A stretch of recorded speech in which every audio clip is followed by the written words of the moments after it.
The passion of the fans adds to it. All these fan bases. I thought the thing Norway was doing yesterday was awesome. Erling Haaland, by the way, is just a superstar. 2 goals for him at the end of the game, and they just looked unbelievable. Knock out Brazil, and then on top of that, Harry Kane and his guys from England went to Mexico, went to high altitude. Had to hear about high altitude. A Mexican population over there that was not fans and getting after them, and they find a way to win. So guess who's coming down here? That's going to be a fun one, man. England and Norway will be here Saturday night at Hard Rock Stadium with Harry Kane and, Jude Bellingham and Norway Erling and all these guys who are just having great World Cups. Mbappe, Messi, Haaland, Kane, incredible. Mbappe, Messi, and Haaland all have 7 goals. Kane's got 6 goals. So, and their teams, of course, are playing great. So a lot of great stories with that. Got a couple more weeks too, man. It's one thing about these soccer matches, they play so long that there's 5 or 6 days rest, it seems like, in between these matches. All right, so we'll get into the whole thing coming up. We'll talk about the red card, and a lot of people are obviously pissed off. Belgium, the most upset. Like, what's the deal? Red card. The president says something to the head guy who loves him, has got a crush on him, the guy from FIFA, and so now all of a sudden the guy changes. They can't do that. Then I got other people tell me, calling around like, hey, man, I don't know enough about it. Red, yellow card. Yeah, they don't always call that, and, probably shouldn't have been suspended to start with for the game. Well, whatever it is, he's going to play tonight, and we'll see what happens with USA and Belgium. 8 o'clock game. By the way, little warm-up game, Portugal and Spain at 3 p.m.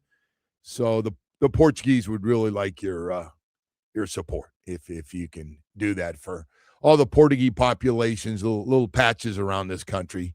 We don't have a very loud voice, but we'd appreciate all the help you can give us.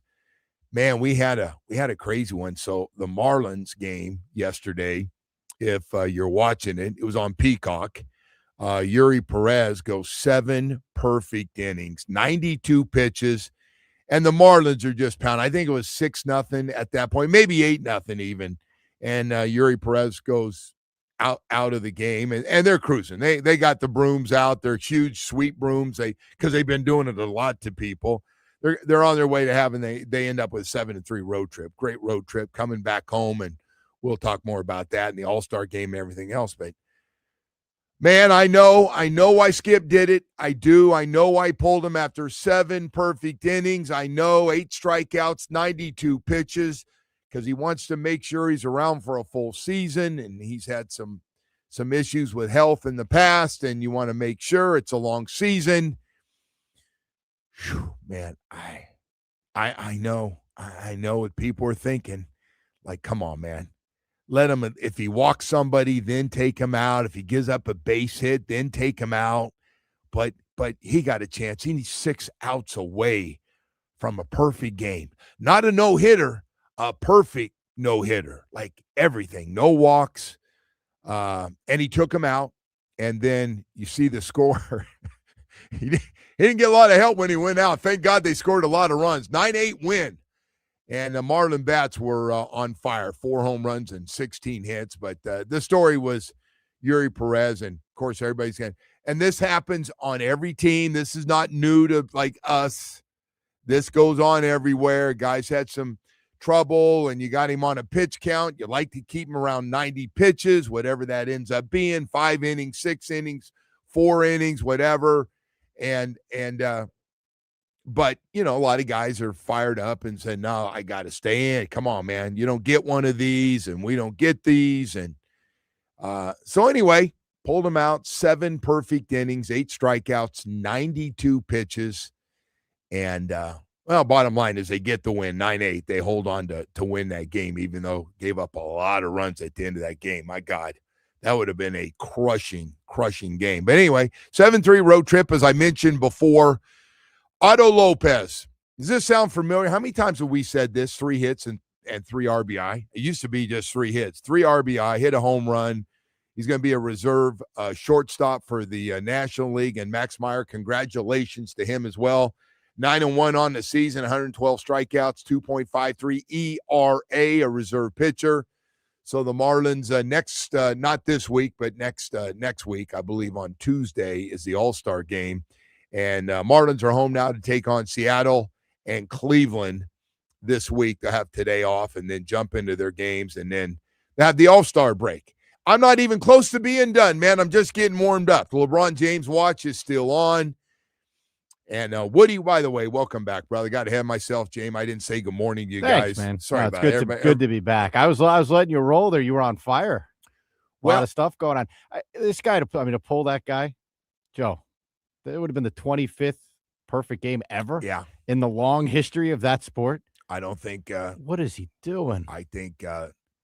You're right. You let him, like, if he gives up a hit, then you pull him. But what are you doing? I mean, it's unacceptable.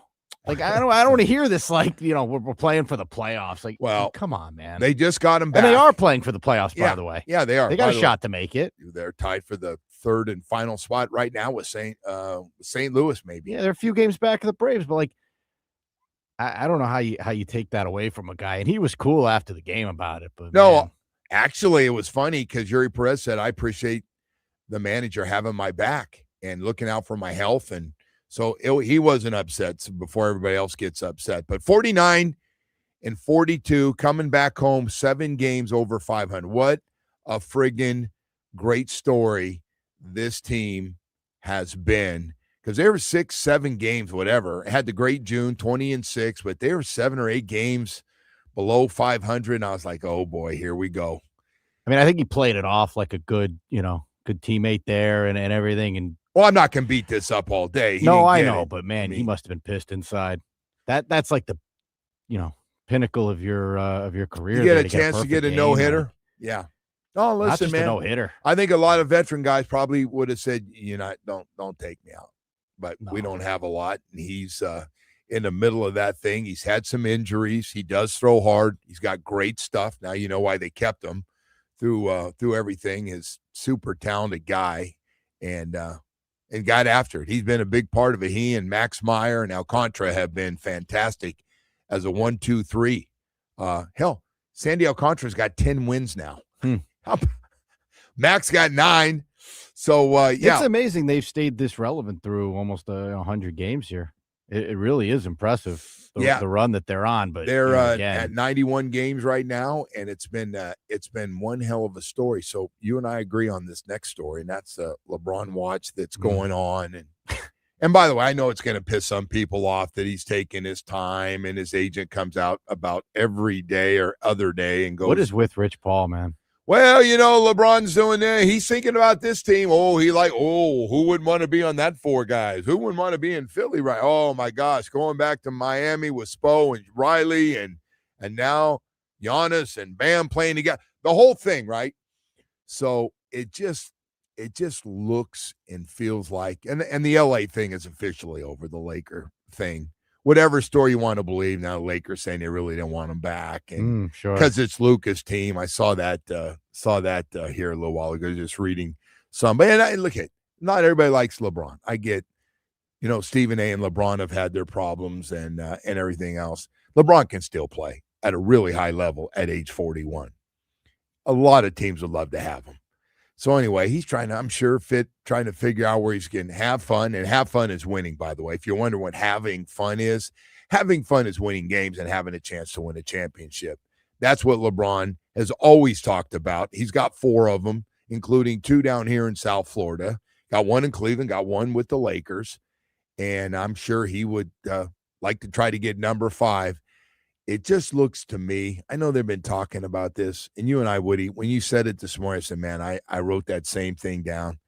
It just feels like he's going back to Cleveland. He's going back home for this last year. It feels like it's one more year, right? Like that's all he's got left in the tank. It does feel like it. He's getting all those gray hairs and the beard and everything, man. He's getting up there in age. He is, but, man, 21 points a game still. So he can win in Cleveland.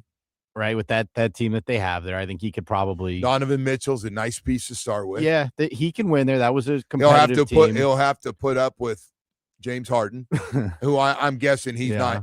not a big fan of the way he plays basketball, but Probably not. They might be buddies, though. But they got some bigs and some other pieces there that he does like. I think the Golden State thing was kind of interesting because I know he's real tight with Draymond, and obviously the opportunity to play with Steph. I'm sometimes guessing you got to is look pretty at intriguing. your buddy and realize how much your buddy going to move the needle to help me win. Besides us just getting along. And I saw they were trying to figure out how they could get rid of Jimmy. Some of the writers were. Yeah, Jimmy. What can be done? Jimmy's out touring the world right now. I don't know if you saw that. But we've seen him everywhere. He's very busy with the World Cup and everything. Yeah, he's a Colombian. He's Brazilian.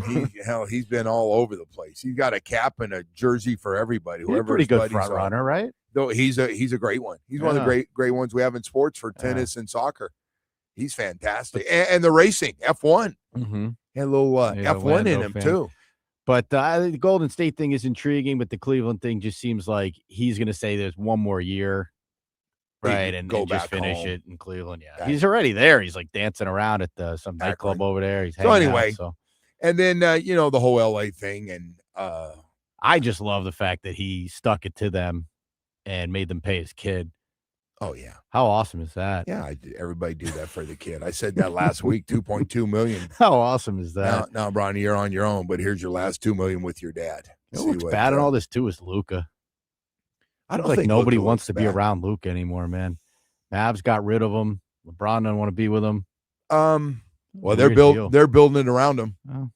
The Lakers are building around. You were his biggest fan. What are you talking about? Nobody stroked him as much as you did. I thought it was a terrible trade at the time, but he's played out very well for them. He led the league in scoring, but he gets injured because some say he still doesn't take great care of himself. And then we've got, instead of Showtime, we got Snow Time there now. The three guys playing together that all happen to be. Did you invent that? What's that? Snow Time? Did you come up with that? I stole that. That was stolen. I laughed my ass off, so I started going. You stole that. Instead of Showtime with Magic in the gang, it's Snow Time over there. Okay, I know Stephen A. Smith said you can't win with those guys, right? His hot. Well, they can win, but the question is, can they win at a pace of Oklahoma City and San Antonio right now? Snow Time. I like that. I got to tell you, though, the East, man, is kind of interesting. Gonna be fun to see who gets those first 4 to 5 spots when this thing's all said and done. Anyway, we got a lot more stuff. We're just getting started because if you like a little drama, we're gonna have some drama. And even though Tyler Hero is gone, he couldn't help himself. Tyler can't be that stupid. And I'm going to tease you with that. Like, Tyler cannot be that stupid. He might be hurt, though. He's probably hurting a little bit. You can be hurt. You can be hurt. And ego is a separate deal of being smart or stupid. You're right. The ego is a separate, it's a whole different game. You're right. It's a different building. It's a different, floor. No question about it. Hey, let's talk about something where you can't have a big ego. And that's when your South Florida Chevy dealers talk about their trucks. You can have a big ego when you got Colorados and Silverado trucks like they do. Oh, my gosh. Colorado custom to the ZR2. I always call it just a really great truck for South Florida. Really, just a little bit of everything for you. But if you want to get into specifics in a truck, then let's get to the big boys. The Chevy Silverado, from the custom Trail Boss to the Silverado EV with 10 models and 4 powerful engine choices. Silverado delivers an impressive balance of strength, dependability, and efficiency. Boy, you go on, and whatever it is you're looking for, a truck that's how you make a living. And hey, sometimes you work 2 weeks in a row, sometimes 3 weeks in a row to get a job done because you use that truck, and that's how you make a living out of the back of that truck. Well, I want to let you know we got a powerful truck perfect for you. You can choose from the powerful LTZ with the premium style and substance to match. You can go Chevy Silverado HD High Country. Man, we got a truck for you. No question about it, whether it's for the family, even the weekend to get away and have some fun with towing around your boat, your wave runners. For the best of Florida life, no matter what it might be for you, Chevy's got a Florida truck perfect for you. Visit your local South Florida Chevy dealers today. Together, let's drive. 560 WQ.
Joe, before we get back to it here, we do have a giveaway that we are doing today. We have the soccer tournament is here, and we're giving away a soccer swag bundle valued at around $300 from Sinbad Sports in the Coral Mall in Fort Lauderdale. For your chance to win, text the word soccer to 20357. That is soccer to 20357. For more information, you can go to WQAM.com. It's a text contest, message and data rates apply. Don't text and drive, Joe. Man, I thought you had tickets to give away for Saturday I got night. soccer swag to give away. You got a lot of swag, man. Oh, you said for Saturday night? Yeah, I thought, hey, Joe, I got a special one today. We got a pair of tickets. I went, what? No, not for that one. Although I saw the prices are going down. I think they're like $2,000 or $3,000 a ticket. Yeah. Did you see that game yesterday? The Mexico game was like, they said, the most expensive sporting event in history or something. The get-in price was like $4,000. I saw the game got delayed 1 hour. That's the last thing I saw last night. That's when you turned it off? Okay. Thing was starting at 8. You got to be up early at 9. for tennis, right? This is live tennis we're watching right now? Wimbledon? Yeah, right at 6 o'clock, man. I got it on there for you. We're ready to go. We got it going. Excuse me. We got the girls and the guys going at it over there right now. All right, so you brought up a great point. So Tyler Harrell's obviously has not been real happy about this whole thing. I don't think he's happy about going to Milwaukee. But I know ego, and listen, you got to have a big ego if you're going to be really friggin' good. You do. Totally, I'm aboard of seeing, like, you got to know that you're good. And you want people to know how good you are. And I get it. And what Tyler Harrell's doing, even though he only played 33 games last year. So anyway, I'm just shocked he did this. I really am. I'm not making. And did Bam and Tyler Harrell play together, right? Didn't they play together a few years? I know neither one of them went to college a long time, but they both went to Kentucky. It just seems to me, I always thought those guys were good with each other. I really did. So this DM thing on Instagram, and Tyler Harrell decided he was going to trust some guy that's a fan, and going back and forth with them. And Tyler Harrell threw out some stuff, man, taking some shots at Bam. I don't know how else to say. $60 million for a top tier defender on some nights. Like, that's all you get. The guy can't, that can't score. And, and I'm sure Tyler's tired of hearing about how he doesn't play any defense and, is a liability at the defensive side, but he can score. Listen, I don't know how great a lot of guys are defensively in the NBA, if we're to be really honest. But, yeah. So he had some comments. And then Tyler Harrell's really upset at the fan that he decided to respond to, and like, wow, I thought we were just doing this between us. Like, come on, Tyler. That's where you got a little stupid. You can say whatever you want about any of your former teammates, and didn't like it that you took all the heat and you thought Bam got a hall pass with the team, and the team was a little too in love with Bam, and you didn't quite get it because you thought you did things. I understand this. I'm telling you. I can do things offensively that Bam could never do. I'm a pure scorer. He's not. That's what this game's about, and those type of things. But man, hey, Tyler's taking his fair share of disrespect down here. He has. The guy's in every trade rumor. Fans have been hard on him. As of right now, he's with Milwaukee, and again, as of right now, we'll see if anything happens. But yeah. Hey, man, they're going to expect him to score a lot there if he's there. He's going to have to really, really pick it up. So anyway, I just thought, wow, come on, Tyler. Yeah, nice run. You got paid. You got another contract coming. Milwaukee or somebody's going to extend your contract. And you're going to get paid for your 20 to 21, 22 points a game, maybe more, maybe more if you stay healthy. And get another contract. What is Tyler, 25? He's still a young guy, but, man, I didn't get the Bam thing. Well, he's going to go up there and put 30 points up per night in Milwaukee, I would think, right? He'll get his fair share of shots. Yeah, he won't hit 30, though. He'll be close. Joe, he's going to get a lot of shots up.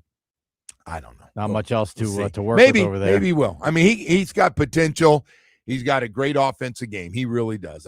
He improved. I said it during the year. I said, man, Tyler has really worked on parts of his game and offensively and getting to the basket. I love that floater he's got. It's a really good shot. He has, man. He works on his game.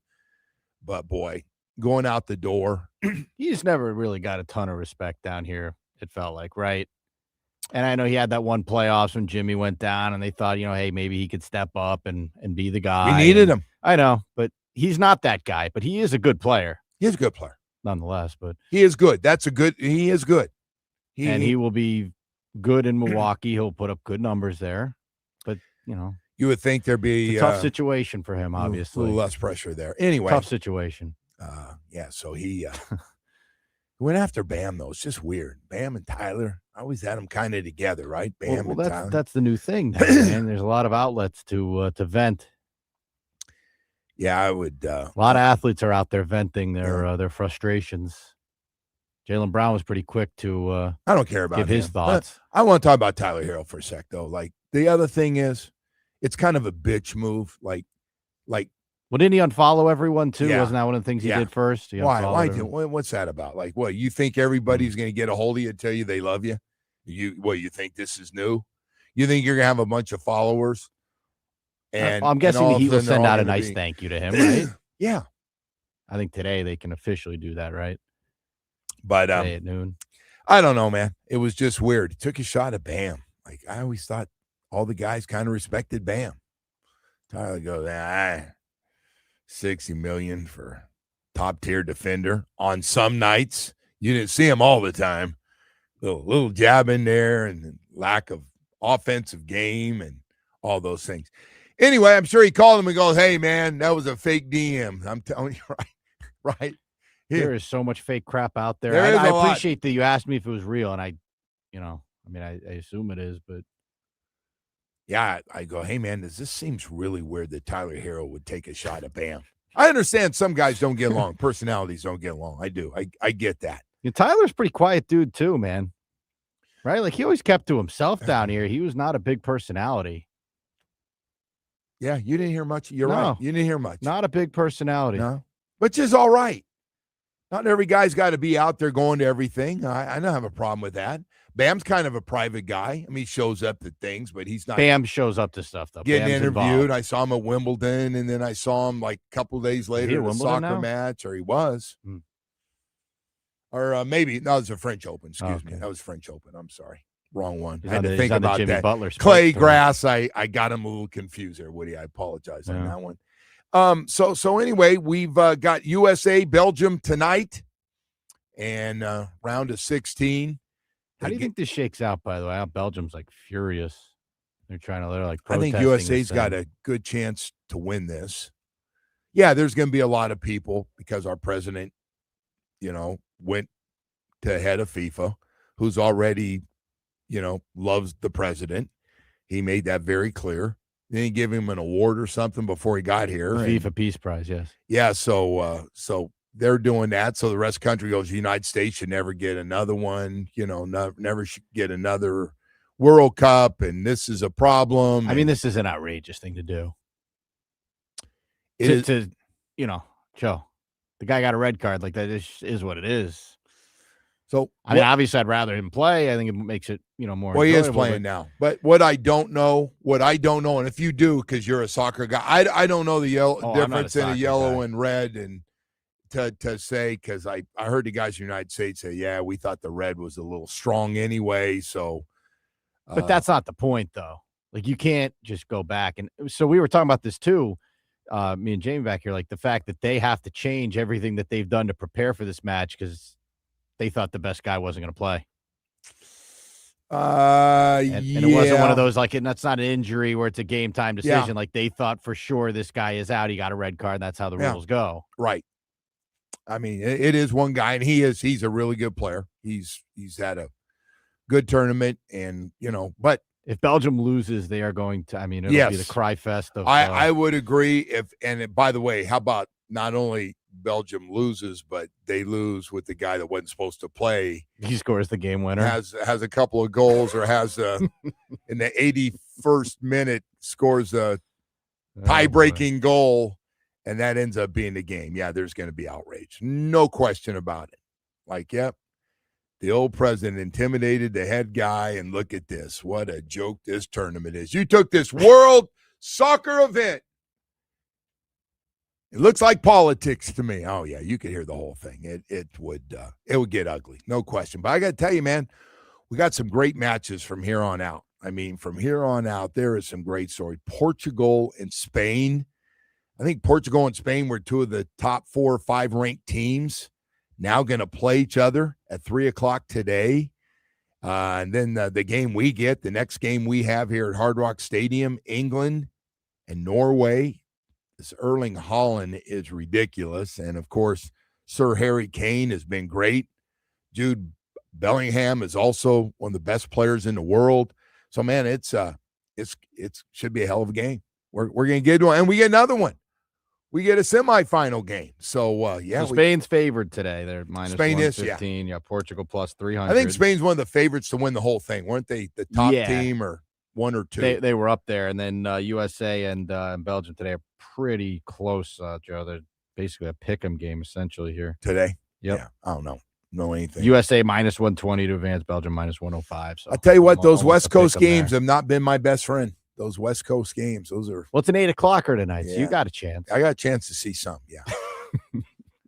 Those hydration breaks are stretching these games. Yeah, geez, man. We have to take I got to hydrate, man. Hydrate. People are dropping over the last few days. I told you before I left what those commercials were selling for during those hydration breaks. They got to have them. Can't be skipping those and making $250,000 a spot. Good time to sell your electrolytes, man. All your favorite electrolyte drinks. There's no question about it. Atlantic Men's Clinic ED and low T is nothing to mess with, man. And if you have it and you know you have it, listen, somebody goes, well, how do I know? I actually had a guy ask me a couple weeks ago, how do I know if I have it? And I was looking at him like, what? Are you tired all the time? You gaining weight, not as active, and you just think it's age, or you just think, well, no, you know. Oh, no, you know when you have low T.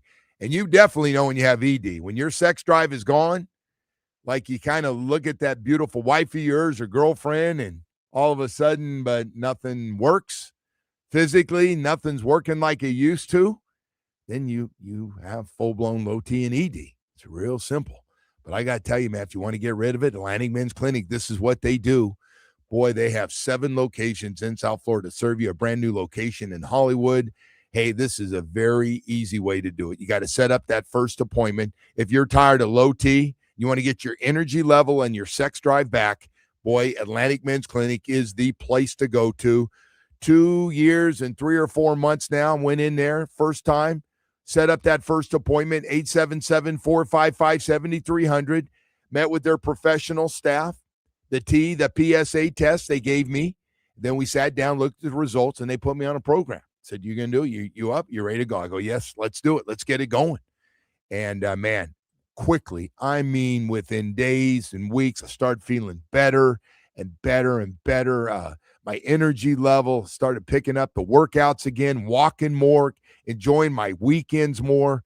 And not only that, but things started to pick up in the bedroom, man. And it was important to me. I can't speak for you. Maybe you just want to get old and just go, it doesn't matter. I just want to be friends and sleep in the other bedroom.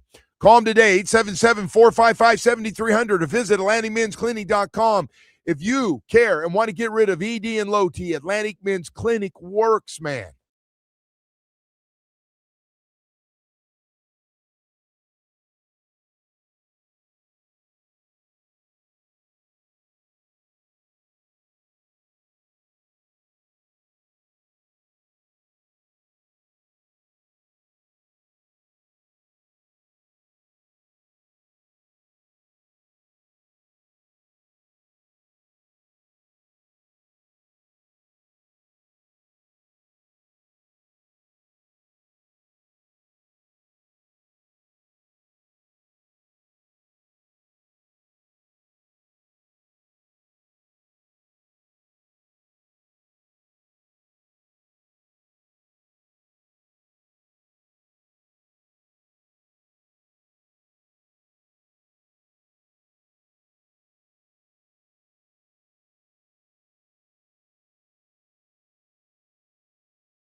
have a few drinks, relax with some family members or friends, and nice to have you with us this morning.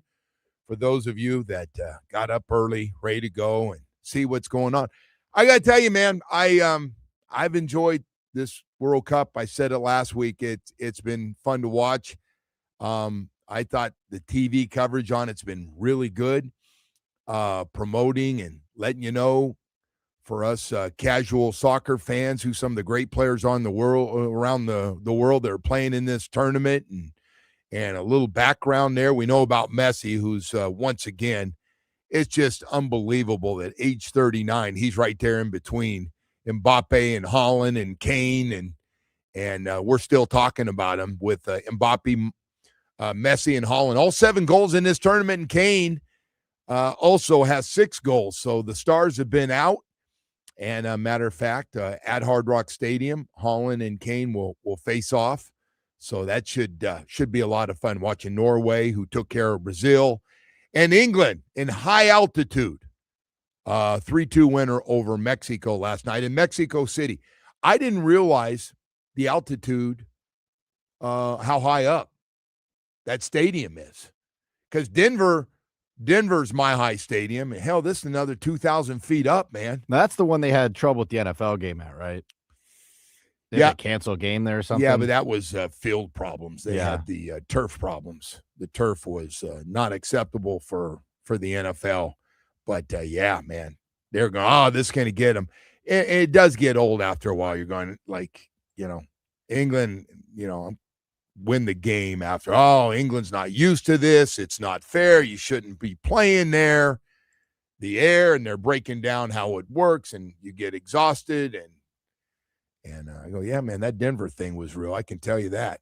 Being down here at sea level in good old South Florida. Whew, man. And but anyway, hey, it worked out. Somehow England, who's had a nice tournament and still alive, and got obviously a lot of great players on their team, will be here at Hard Rock Stadium. We have all that, and I thought, man, we were on our way to a perfect game. Eury Pérez, 7 innings, just lights out, 21 up, 21 down,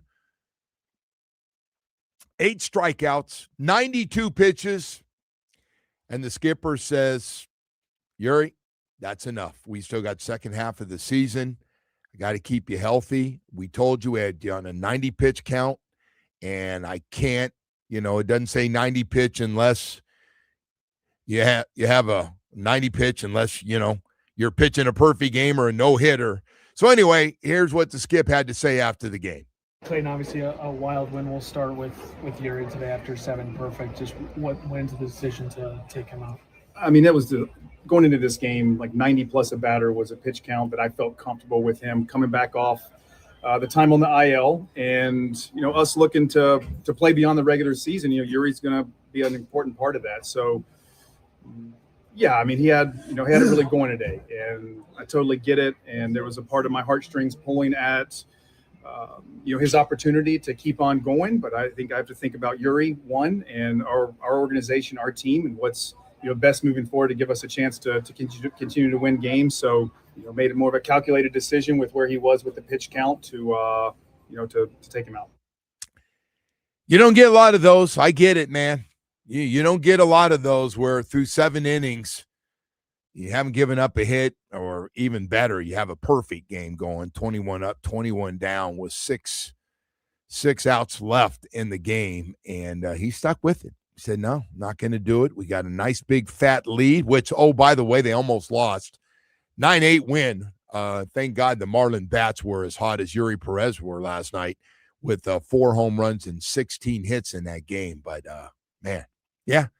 It's crazy. Eury Pérez may never be in this situation again, right? 7 perfect innings. It's hard to do. Doesn't happen a lot. And he said, no, I'm going to stick to it, man. We've had too many guys hurt. I'm not doing it. And so he's got to regret that decision, right?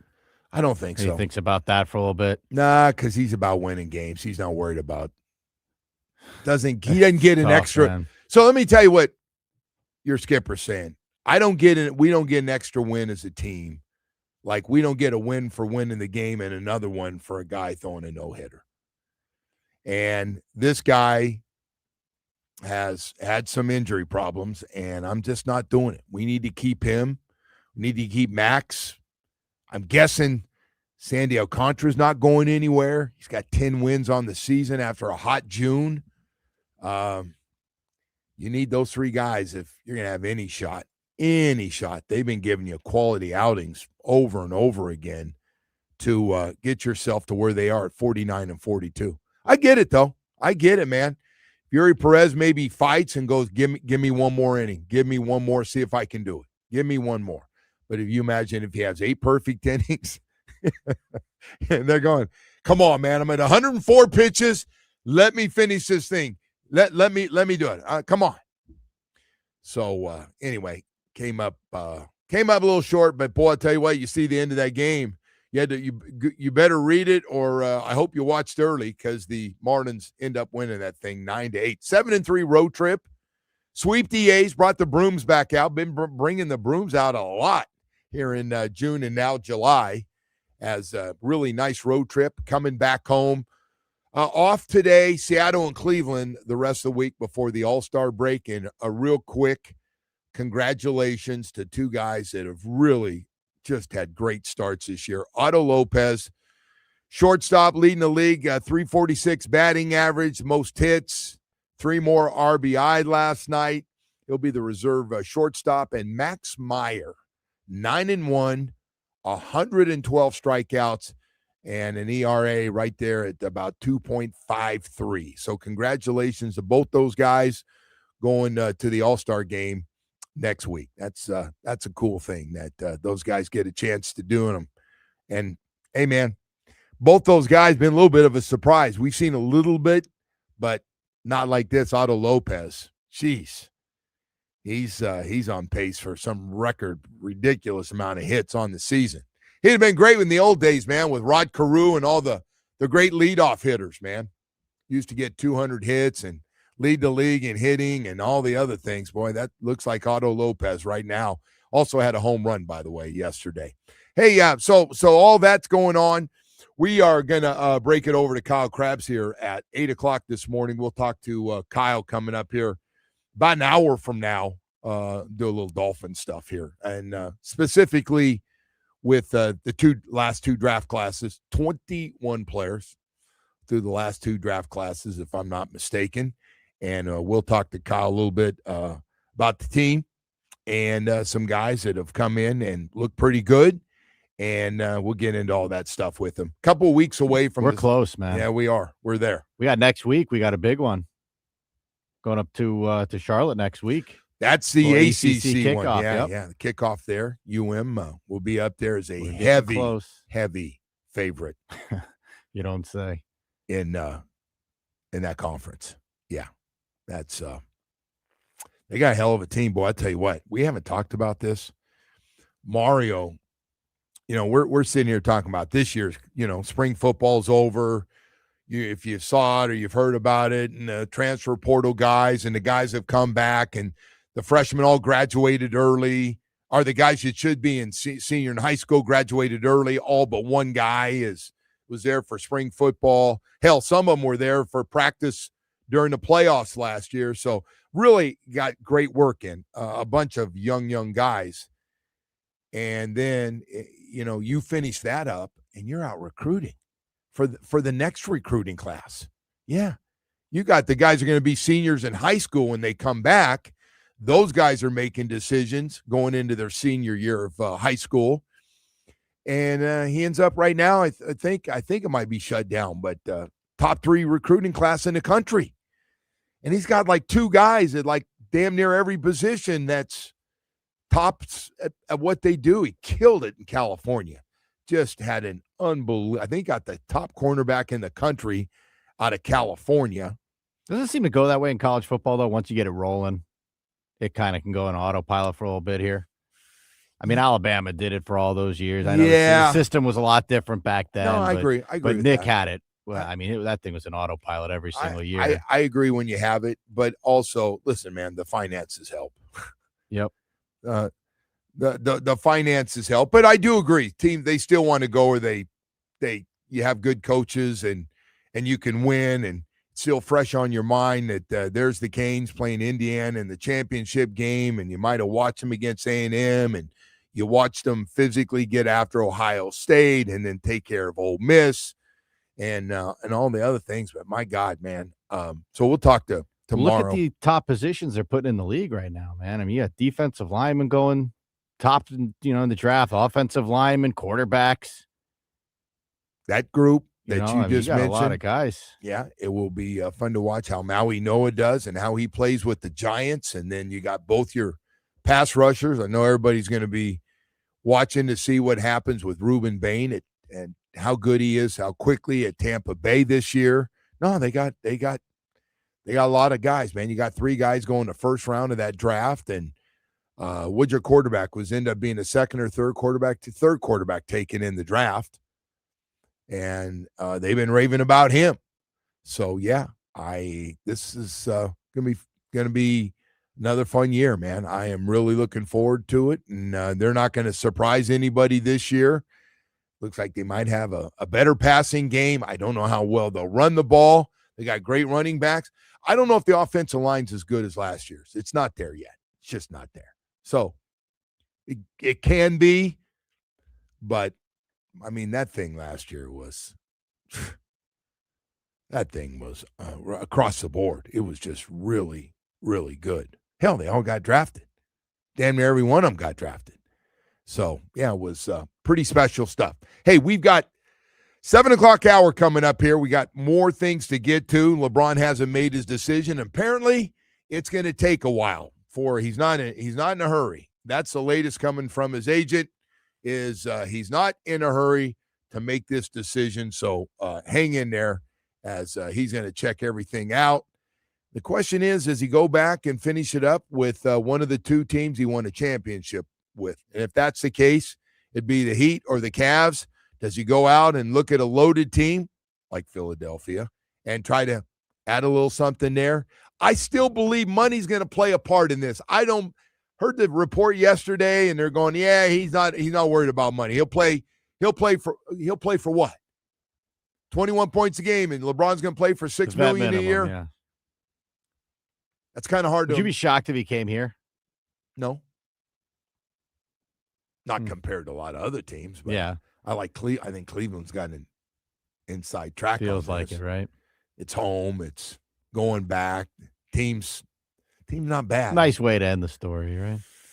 This does feel like the last year. This does feel like it's time to start doing more commercials and focusing on my Nikes. But that's why I thought he was out in L.A., though. Right? I thought that was the whole point of him being in L.A., that he was doing all the production companies. Well, he does. He's built all that stuff. Yeah. So, I mean, now you leave, and I guess you're just gone for the season. But I would love to know how much he and his family like living out there. He just does he seem like an L.A. guy to you, LeBron? No, but I know he moved out there to do all that stuff, and I guess that's the new thing, man. A lot of these athletes have become very successful with these production companies. Yeah. No. We got a couple. Yeah.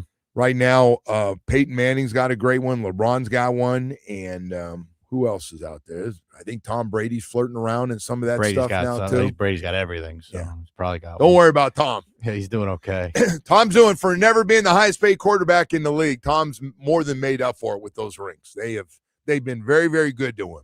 Baptist Health South Florida has been good to all of us. Did you know that? Boy, we have one of the top sports medicine programs in the country right here in our backyard.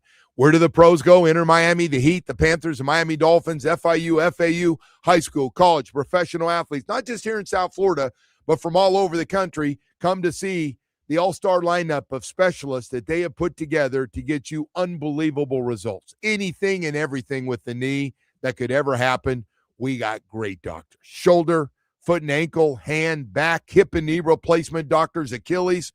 They cover every part of the body. Hey, you know what? It's the good news, bad news. The good news is you're still active and very competitive. The bad news is sooner or later, because you get injured. And with 3 great facilities, you can't go wrong. Doctors Hospital in Coral Gables, Hard Rock Stadium next to the training facility, and also 595 in Pine Island in Plantation. The pineapple's alive and well. Visit BaptistHealth.com ortho. One goal every day. It's about getting you back out playing the sports you love the most.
800-747-3733. This update is brought to you by Doral Kia in Miami at a Domino's game. You always find your Abuelito whenever you want a low price. You save your Pricito. Save now the Pricito at the Doral Kia. Starting with the Marlins, who got the sweep of the A's with a 9-8 win. Eury Pérez had a perfect game going through 7 before getting pulled. Miami is now 49-42 on the season, which puts them 4.5 games back of the Braves in the NL East. The team will get a day off today. They'll travel home for a 3-game series with the Mariners. In the NBA, free agents are officially able to sign their new contracts today at noon. And in the World Cup, the USA will play Belgium in the round of 16 tonight. U.S. striker Flo Balogun will be available to play after FIFA suspended his red card. Kickoff is at 8 o'clock. Time for weather, brought to you by Tornado Roofing and Contracting. Storm season is coming. Make sure your home is ready. Get your free roof and window estimate today. Visit tornadoroofing.com. Joe, we are in the low 80s right now. We do have some rain in the forecast today. You can see behind you. Saw it this morning. Yep. It was snapping pretty good here. There's been a lot of lightning lately. You noticed that? Yeah, I have. Lightning out there. Yeah, we get it this time of year. How'd you do on fireworks, by the way? Did you have a lot of fireworks in your neighborhood? People by me were getting after it, man, till 2 a.m. No, I was down visiting my daughter at school. So okay. So you were out on the beach. Oh, nice. Beach fireworks. Very nice. Very nice. West Coast beach, right? You're on the West Coast or East Coast? No, it was actually it was on the Atlantic side. Oh, okay. Yeah, I didn't get over to that beautiful sand on the West Coast. I did not put my toes into that stuff, Woody. But we had a good time. It was good. We're gonna be here now for good, getting set up for. Hey man, it's been actually really, really fun to watch. And listen, we've had the French Open and now we have Wimbledon going on for me personally because I like tennis, but not everybody does. But having this World Cup, man, having this game in the afternoon and then a game at night it's been fun. And now you're getting into all the top teams that all have a shot to win this championship. So it's been great. It's been great. We had great games at Hard Rock Stadium's got a great game Saturday night. You had the Messi game, and now you get 2 of the best players facing off.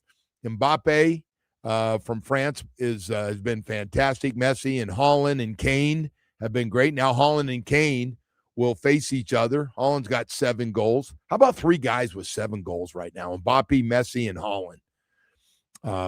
All off. And Messi, just amazing story. He's sitting there with 7 goals for a guy 39 years old. Just amazing. It is. It's amazing. The other part of this that's really cool has been a lot of these games, somebody's down with like 10 minutes left at the about 80th minute.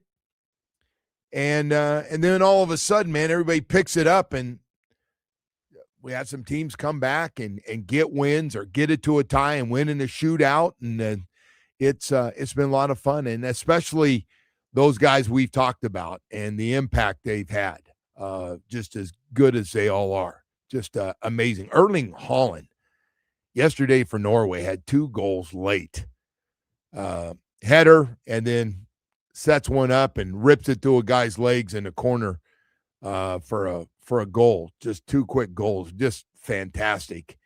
And then England, who's been one of the favorites, but has been known as choking dogs in this tournament.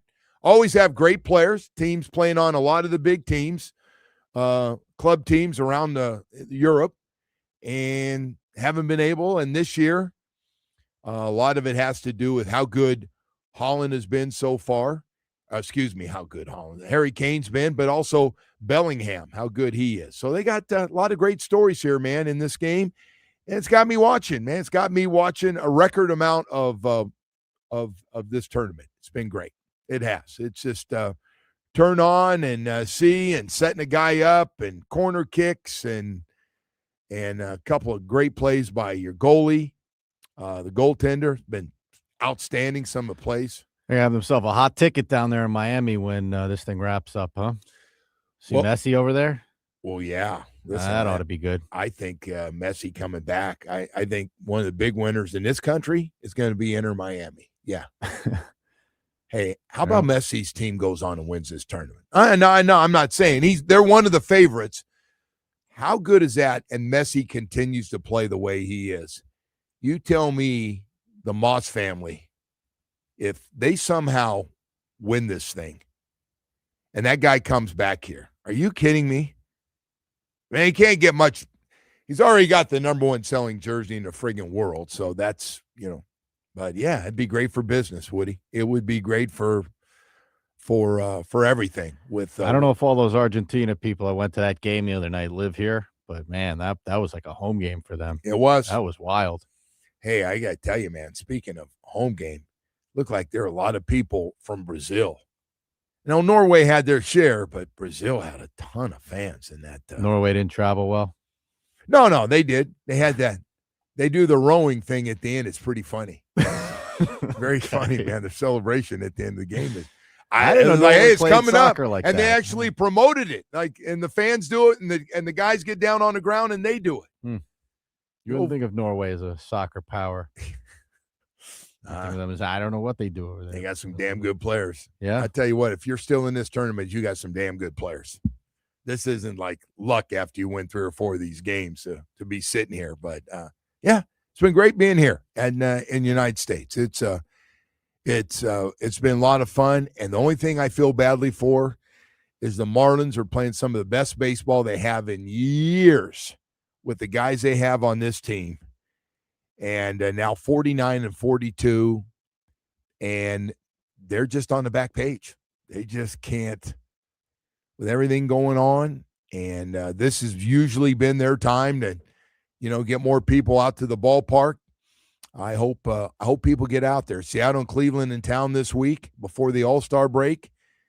And right now they're tied for the last wild card position, and they're not that far out of the National League East. They're not that far out of moving even up more in the wild card. And they got a lot of guys, man. You look now, a lot of guys have stayed healthy, which has been important. But you got a lot of guys playing well. Last week we talked about this. Your first 3 pitchers, they got a chance to go deep into every game and not give up a lot of runs, which is really nice to have a 1-2-3 punch like that. And then, I hate to say it, I don't know how to say this without Jamie, like I'm picking on the guy again. But outside of the center fielder, man, you got a lot of guys really producing right now. Got a lot of guys at Marcy has struggled with the bat a little bit here. Well, he's still under 190 or so. But, man, you got a lot of guys picking it up. Stowers has really picked it up. He had a 2-home run game out in Sacramento. So, a lot of good things, man. A lot of good things going on with that baseball team right now. Isn't it sad, though? Like, we're getting a lot of texts this morning. People want the manager fired. It's not I know he's not. I know. Come on, man. Telling you, people are furious. Let me just say this. You it's can be kind furious. Of a sad deal. You can be furious and definitely second guess it. But you can't be stupid and want to fire a guy that's got the team at 49-42 because he didn't let a guy go for a perfect game. Ask Jamie here. He does the Marlins podcast. People are furious.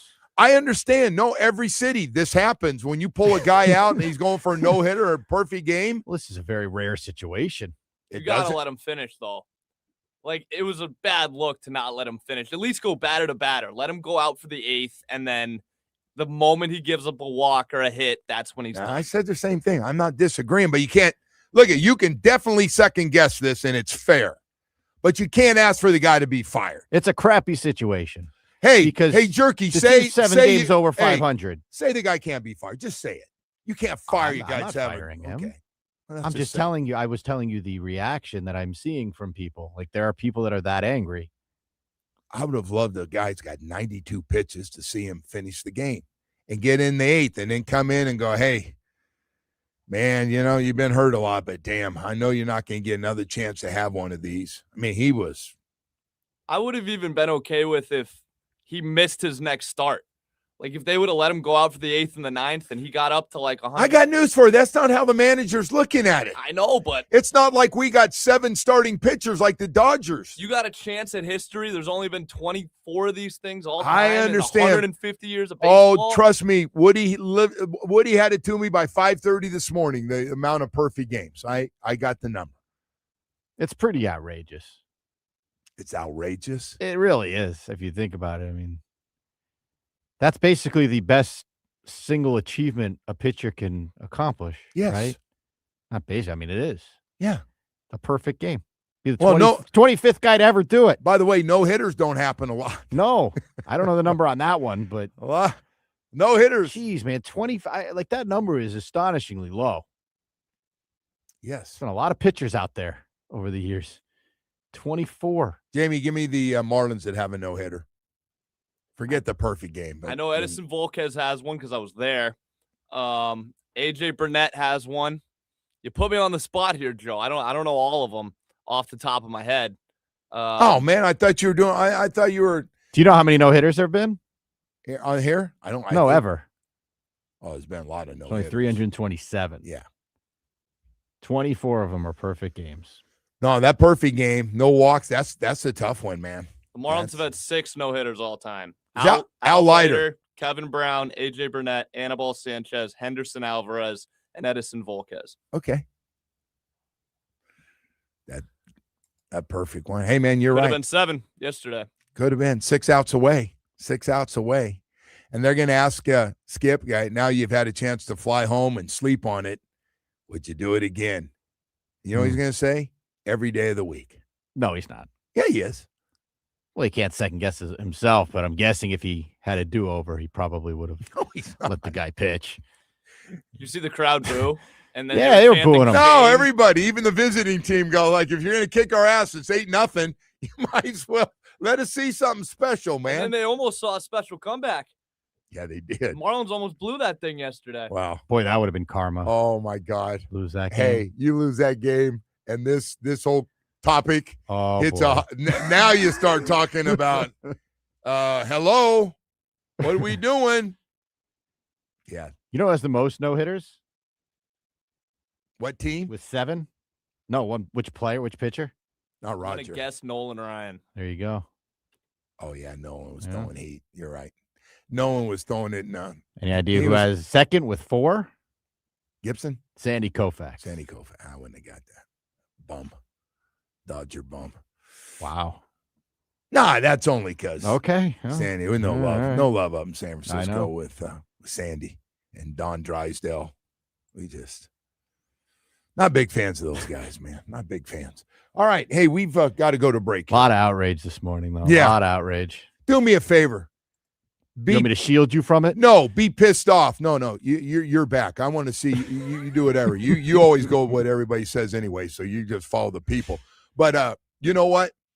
You make sure and besides be upset about this, fire the coach. Send something to the owner about firing his manager. That's good. You can't take away what he's done. Like, yes, yesterday was a whole debacle, but with the team being there you go. Yeah, you think? I mean, I want to give the guy credit. He's doing a good job with this. Well, I think when you start looking at every guy he's bringing up, hell, we bring a new catcher up. Guy gets 2 hits. Who the hell is that guy? That kid's a stud. He's going to be a star for us. Why is he what do you mean he's going to be a stud? What's wrong with Joe Mack? What's going on there? No, that's what I'm talking about, the catcher. Oh, I thought you were talking about Joe Mack. No, we got another one. Navarrete, the other kid. Jeez. Okay. All right. Oh, man. It is, though. I got to tell you. First thing I thought, to be fair, I thought, damn, 7 perfect innings. First thing I did was look up pitches because I thought, well, maybe he was at 110 pitches. And, he has had some injuries. It's 92, like 92. You couldn't let him go to 100. You couldn't at least make it interesting to get 3 more outs and go, okay, now we can have a conversation. 3 outs away. What do you want to do, Skip? What a nice story it would have been, too. Well, you know what? That's sad. That 9-8 win and the sweep made things a little bit easier, didn't it? I'm guessing. A little bit. He's got to look Still out. an uncomfortable flight home, right? His job is to win games. I'm just saying, on behalf of the Marlins manager, his job is to win games and take care of his players, and he thinks that's what he was doing. And again, you can't disagree with that. But, if you can happen to get a perfect game in there and bring that home, that See, nobody would have been pissed this morning if, the guy got hurt going for it. What do you mean? Then the guy gets ripped for like I think I threw his arm out. Like, I mean, it would be like, all right, he was going for a perfect game. You got to let him keep pitching. this guy's had a lot of injuries. I know. Okay. I know. He's just coming off one. Anyway, let's go to break here before A lot of outrage. outrage. We got red card outrage. I tell you what, we do have red outrage. card outrage and controversy. But listen, take some of that outrage and go to a friggin' game, and then you can be really upset. Be nice. You're encouraging people to go to a game. Just go to a game just if you want to go and just boo. Show your passion that you're showing today. Were they chanting shame at the game yesterday? They were chanting shame. Terrible. The Athletics fans were. How does that team have a fan base, by the way? The A's. Where the hell are they playing? They're playing Sacramento. They're playing in AAA ballpark. Yeah, the Las Vegas. Ironically, A's of Sacramento. The Giants. The Giants. In fact, they have fans. It's right on impressive. the river there. But the Giants play their AAA games because I was home watching a game and the A's and Giants were playing. Going, boy, this park is full. One thing about it, it's got a AAA game or a major league game every night of the week. It's an amazing job they do. Then you look at it and you realize it holds, 15, 16? Yeah, I don't think it holds 20,000. Small ballpark. Chill Zone AC. Let's talk about something big right now. Chill Zone Air Conditioning. President Melissa De Verona. Man, I'll tell you what. When she came in here, when we first started, we met, talked about Chill Zone Air Conditioning. She said, listen, Joe, I am the president of the company. I've been in this business with my father for a long, long time. I want to let you know that I take all the calls every day that come in for everybody in South Florida. And I went, I've never heard of that. She goes, yeah, I take it. And I have everybody that's on all of our trucks that go out every day. They have a lot of experience, but I want to make sure we do it right. I want to make sure we're on time. I want to ensure that we have knowledgeable people going out, whether you need a new air conditioning unit installed, whether you need just repairs on your air conditioning unit, you need duct cleaning. We do it all, and I want to make sure we do it the right way with great experience, great service, and for you to feel really good about somebody coming out. See, this business gets a really bad reputation. I've been talking and been around this business and needed air conditioning companies just like you have through the years. And I got to tell you, nothing worse. Somebody not being on time, comes out, has no idea, calls back to the office. The price is always different. You're going, wow, what are we doing? Let's make a deal right now. Chill Zone Air Conditioning doesn't do that. I got to tell you, Michael came out to my house, took care of the air conditioning problem I had, and she calls me. Melissa calls me and says, Joe, he'll be there in 5 minutes. I go, what? Man, the guy's on time, gave me a 2-hour window, then got it to within minutes and when he was going to be there. It was just a great experience. And I go, man, I got to tell everybody about Chill Zone Air Conditioning. If you're ready to make a change and go to somebody you can count on that you don't have to waste your whole day waiting for, just tell them you heard Chill Zone Air Conditioning, 104.3 WQM. You heard me talking about them. Go to chillzoneac.com. You can learn more. But I got to tell you, Melissa and her team are fantastic. You're in for a great experience at Chill Zone Air Conditioning. WQM.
in the Coral Ridge Mall in Fort Lauderdale. For your chance to win, text the word soccer to 20357. That is soccer to 20357. For more information, go to WQAM.com. This is a text contest message, and day rates may apply. Do not text and drive. I got to tell you, we ran into Sinbad down here.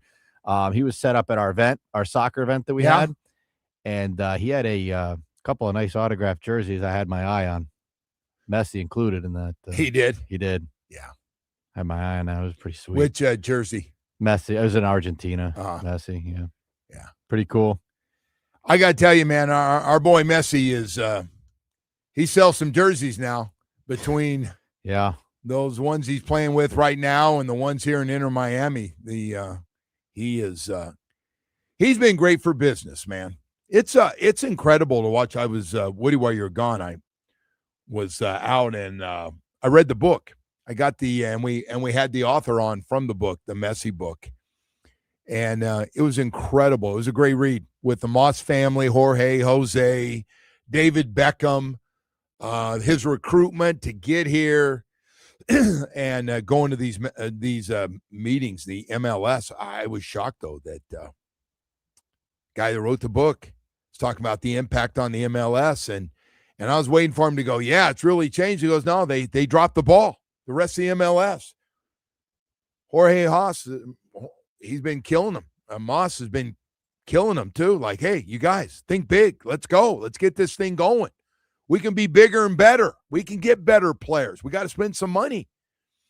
And so anyway, it was very, very interesting to the whole thing. And guy was talking about, and then on top of that, Messi just playing out of his friggin' mind, both for Inter Miami and at 39, what he's been able to do in this World Cup so far has been great.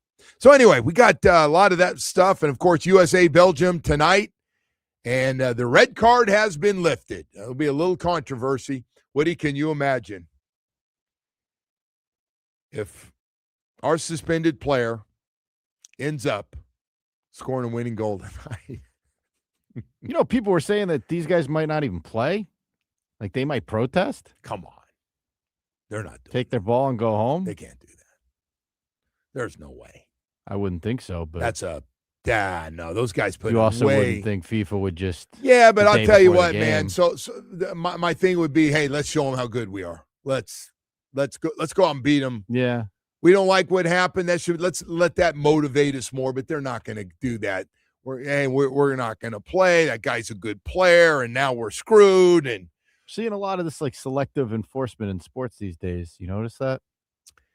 It is a bad look that the president of the United States made a call when people are thinking, made a call like, hey, we've known each other here. We need this guy back for this game. Yep. It's done there, Commander. I mean, you can't. That's what everybody thinks. What I just said is what everybody's thinking. Well, I don't think you have to think it, Joe. He sent it out. So Well, the guy could have said from FIFA, no, Mr. President, I appreciate it, and thank you for your country's been great, and we love your NFL stadiums. They're fantastic, but no, he can't play. We can't do that. Can you imagine the heat I'll take if I take that away and they find out you called me? It's probably one of the least corrupt things FIFA's done lately, so no biggie. Well, whatever it is. Seen a lot of this stuff, though, man. The one that stood out to me, remember the Brunson Wemby play? When Wemby stepped under Brunson, in the finals there, and they go, oh, we're not going to review it. We don't want to suspend the guy for a game. We can't big do that. Games. Yeah, it's been good matchup. He's good for business. We're getting great ratings. Our partners on TV are happy. And that was the second Wemby kind of yes, it was play like that. There was the elbow against. No, he did. He's got those sharp elbows. Yes, but that was the one. Like it would have been one more flagrant foul. He would have been suspended, and. That's like was obvious. So that was pretty much how the rule was designed. Well, I am really curious to hear how we've already heard Belgium come out and they are not happy. No, they're not happy, and they shouldn't be. Well, they prepared differently for the match. I don't know how much. Well, it affects your preparation. If you think the guy's not going to play, it affects you. He is one of their better players in this tournament, so yes, But someone said should have never been a red card. The referee is controversial. well, that's the other part of this. that may be a problem, yes. But Because I said to you, with Mhm. your limited soccer knowledge too, like how bad was it? And everybody last night was saying, well, honestly, probably shouldn't have called it. Should have never been a red to start with. But I don't know. Those of you that follow this and know what's more serious than another one, there's so much damn flopping in this sport. It's a hard one. Everybody's trying to draw a call. Everybody. And no, it was an accident. No, it was an elbow to the shoulder. this whole suspending people thing is weak, though. So it said next time the Canes get a targeting call, they should just call the president. By the way, if there's something in college football I'd like to see disappear, Targeting? is that no, not targeting. The suspension? The suspension is ridiculous to get suspended for the whole next game or half the next game. If it's got to be a full game, half one game, half the next. If it happens in the first half of a game, I just think they need to change that. They really do. And then we saw it called and not called. When you thought it was going to be called and they show it and they go, no, we don't see it. And you're like, huh? That looked like targeting. That was an accident. The guy dipped at the last second, helmet to helmet. So I don't know. But, yeah, this will be a big one. And, boy, I'll tell you what. You know, it's only fitting part to this tonight is USA wins this and Fullerton ends up being the guy that has the winning goal, right? Some great kick with 4 minutes left of the 90, like 86th minute of this thing. Then that would just be, oh God. Then it's going to get ugly. Then the controversy, integrity, and everything else of the game. And he's plus 130 to score a goal, by the way. Okay, there you go. Woody, I want you to put that out for everybody. I'll be sprinkling on that probably, right? All right. So on top of all that other stuff we've talked about, not getting a chance for a perfect game and getting a guy back and everybody's upset. And the president pulled a bully move and got it done. And we've got the LeBron watch going on. And, boy, LeBron's agent is slow playing this thing. Oh, my God. And he's going to take his time. And then every day he mentions something, he'll go, well, it's not about money. I just want to let you know. And then everybody thinks Golden State. And then everybody say Cleveland and the Heat are right there. And what about Philadelphia? He hasn't won a championship there. Can you imagine if he wins a championship with Philadelphia with Embiid and Maxey and Brown and Edgecombe? Can you imagine that? I don't see him necessarily going to a team he hasn't been on, right? That'd be weird. At the end? Be on another team. Cleveland seems the logical choice. So here's the thing about LeBron for me, because he was the third guy last year on his team, although he's the number one guy at the end of the year when it counted, so probably shouldn't say that. He doesn't look like he's ready to sit at the end of the bench and play 5 or 10 minutes. That doesn't look like LeBron. LeBron wants to be in the starting lineup and probably wants to play 25 to 30 minutes a night. You agree? Yes. Yeah, I do too. But that being said, he doesn't want to be the number one guy. No, he can't do it every night. He'll tell you that. I can hit you 36 one night, but you may pay the next. If it's not going to be Cleveland, Golden State makes a lot of sense too, right? Go play with Steph and Draymond. Yeah, but that's His just buddies. the old guy. Everybody's going to go and look out. Oh, my God, those are two of the best players that ever played. There they go. But the problem there, too, is that team can't win. The West is loaded, right? West those is very younger tough legs. to come out of. Yep. Yeah, and those teams don't fear Golden State anymore. That's done. There's no Splash Brothers anymore. Steph Curry misses a lot of time. Doesn't play back-to-back games. Well, he's up there in years, too. I know he's sneaking up on 40. What is he, 38, 39? Got to be late 30s now, yeah. I'll tell you what, though. I got a lot of respect. We ought to do our, over 38 club of guys still playing at a really high level. We got a quarterback for the Rams. We've got Djokovic playing out of his mind still. You know he'll go to semifinals. I don't know if he'll win it all or not. He's going to have a chance to win this tournament, though. He hasn't been playing that long. The center playing? Center's in there. Oh, he is? Okay. As long as he didn't get hot and he didn't get dehydrated, he's gonna be a tough one, Woody. That's gonna be a tough one. Who's the favorite here? Who do you like, Joe? Who do you like to win this? Well, game? the guy you just mentioned. No, Sinner? Alcaraz gonna win. How can he win with a bad wrist not is playing? He hurt? Yeah. Oh, okay, sorry. It's great. Great way to do your homework and know that. That's good since you like going to friggin' matches and stuff. All right. Hey, let's talk about your South Florida Chevy deal. You just ruin everything. You do. How's Alcaraz? I don't know. He's got a bad I wrist. didn't Why don't know. you go check? I'm glad you told me. Why don't you go check? He's back in Spain. If you're looking for a truck that's built for really South Florida lifestyle, boy, they got some great trucks at your South Florida Chevy dealers. The Chevy Colorado, boy, I tell you what, from the Colorado Custom to the ZR2, it's got the right tools to exceed your expectations every day. And then let's turn to the big boys, the Chevy Silverado, from the custom Trail Boss to the Silverado EV with 10 models and 4 powerful engine choices. Silverado delivers an impressive balance of strength, dependability, and efficiency. We got something for everybody in the whole family. Full-time, hard-working truck. That's how you make a living early in the morning, late night, 7 days a week. You work till that job's done. Boy, do we have some strong, hard-working trucks for you. Hey, man, whatever it is when it comes, it just feels like when you talk about Silverado trucks, from a Silverado HD to the LTZ to the Chevy Silverado HD High Country, it feels like we make a custom truck that's perfect for your lifestyle, whether it's a family truck, whether it's for having fun on the weekends and really enjoying yourself, to working hard 7 days a week. We got a truck that will work for you.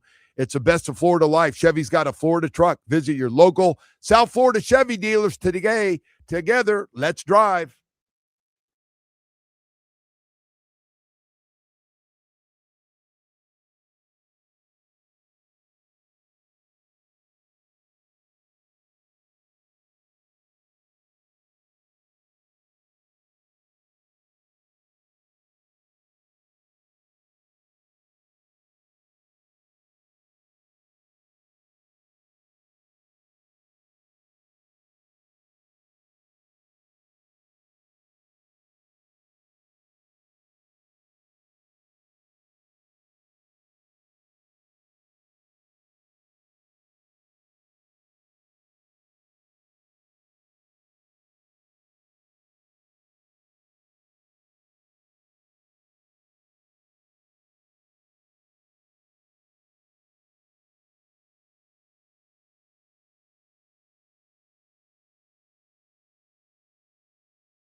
Now, it's time for Hollywood's headlines. Without further ado, here's Hollywood.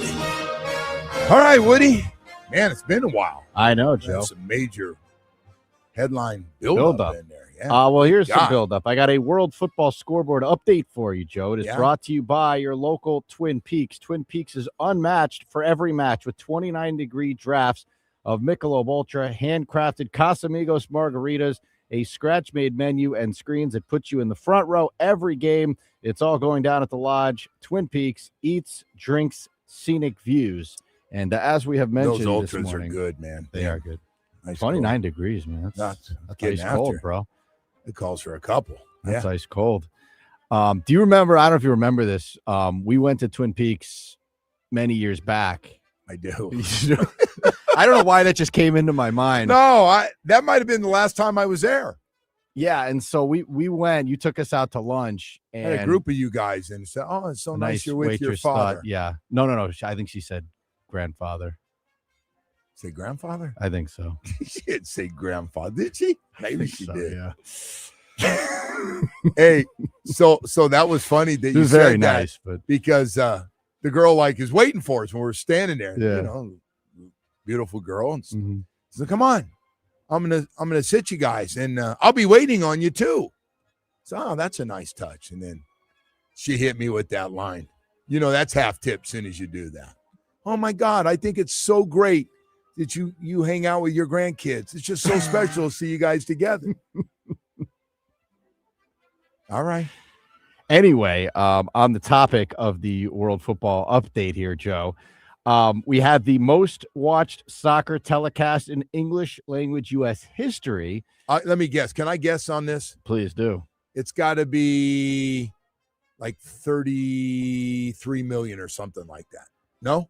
So this would be the round of 32. The U.S.'s win over Bosnia-Herzegovina. Yeah. 31.8 million viewers Wow. is the peak audience of that one.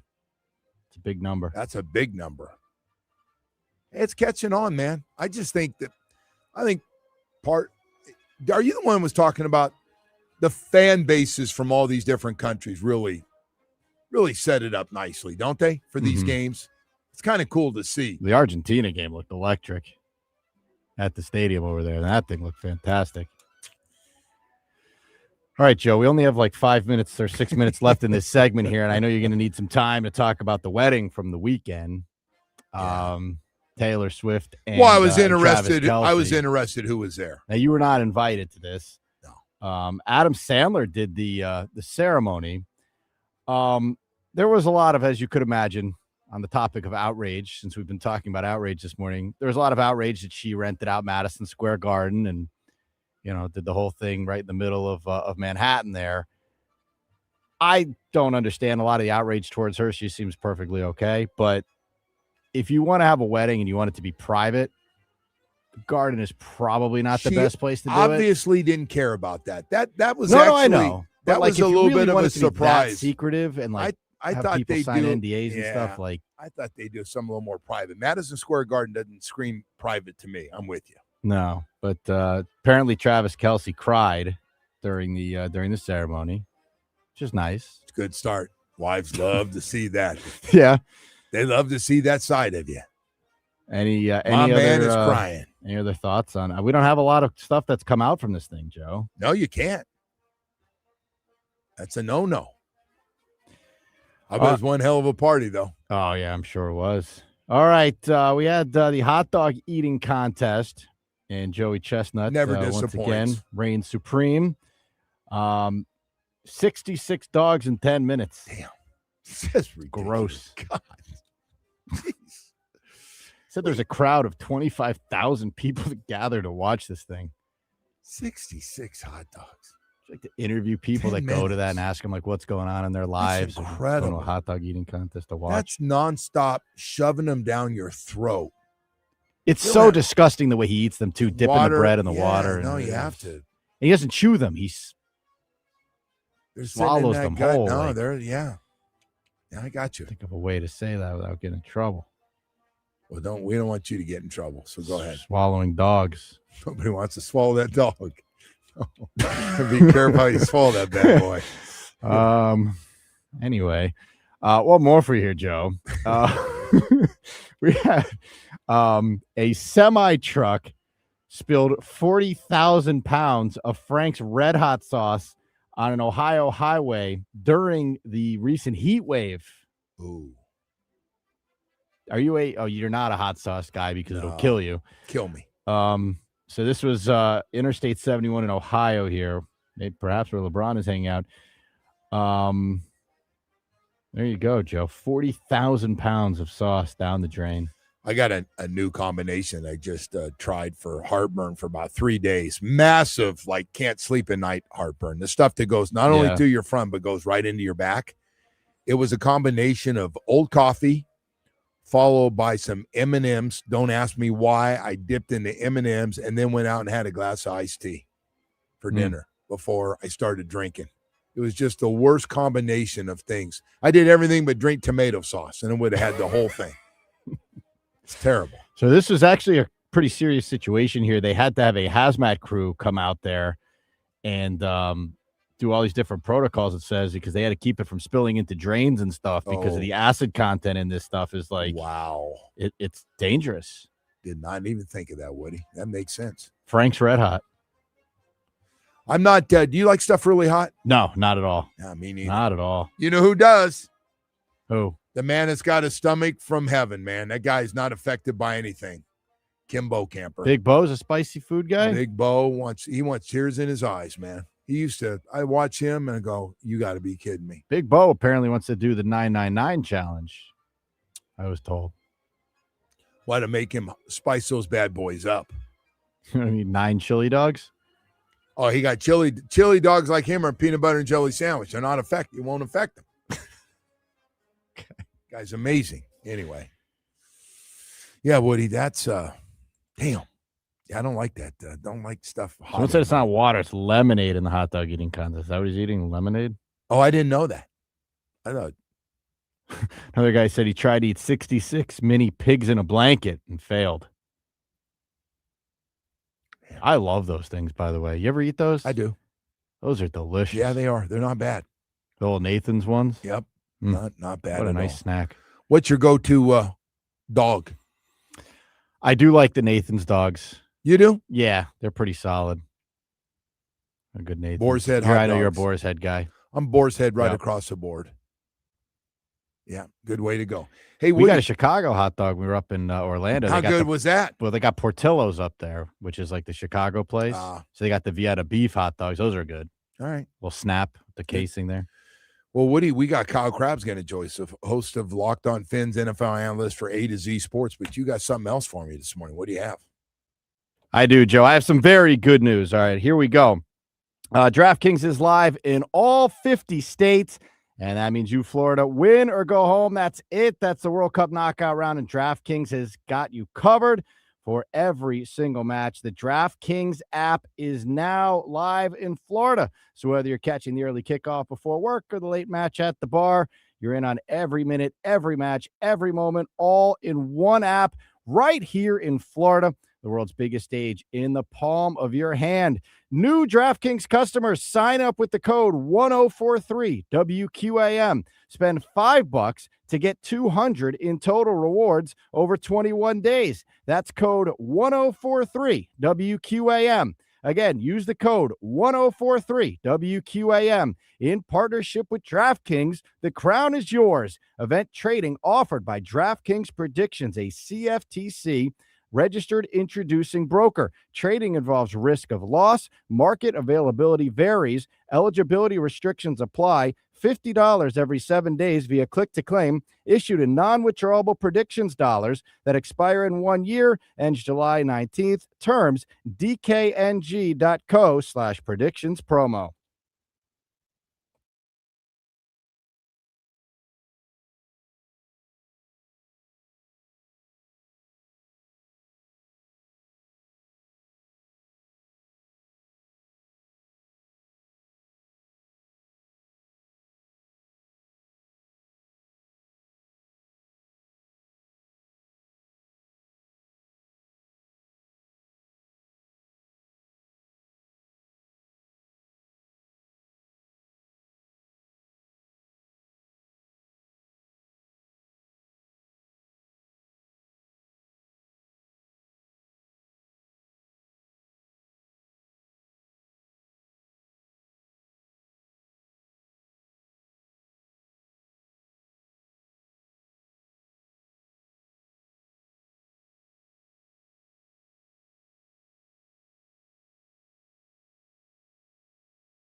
877-3733. This update is brought to you by Doral Kia. In Miami at a Domino's game, you'll always find your Abuelito, and whenever you want a low price, you save their Pricito. Save now their Pricito at Doral Kia, starting with the Marlins, who got the sweep of the A's with a 9-8 win. Eury Pérez had a perfect game going through 7 before getting pulled. Miami is now 49-42 on the season, which puts them 4.5 games back of the Braves in the NL East. The team will get a day off today, travel home for a 3-game series with the Mariners beginning tomorrow. In the NBA, free agents are officially able to sign their new contracts today at noon. And in the World Cup, the USA will play Belgium in the round of 16 tonight. U.S. striker Flo Balogun will be available to play after FIFA suspended his red card. Kickoff is at 8 o'clock. Time for weather, brought to you by Tornado Roofing and Contracting, helping keep your home and family safe when the storms roll in. Visit tornadoroofing.com for your free roof and window estimate. We are at 83 degrees and a 50% chance of rain. The Joe Rose Show continues now.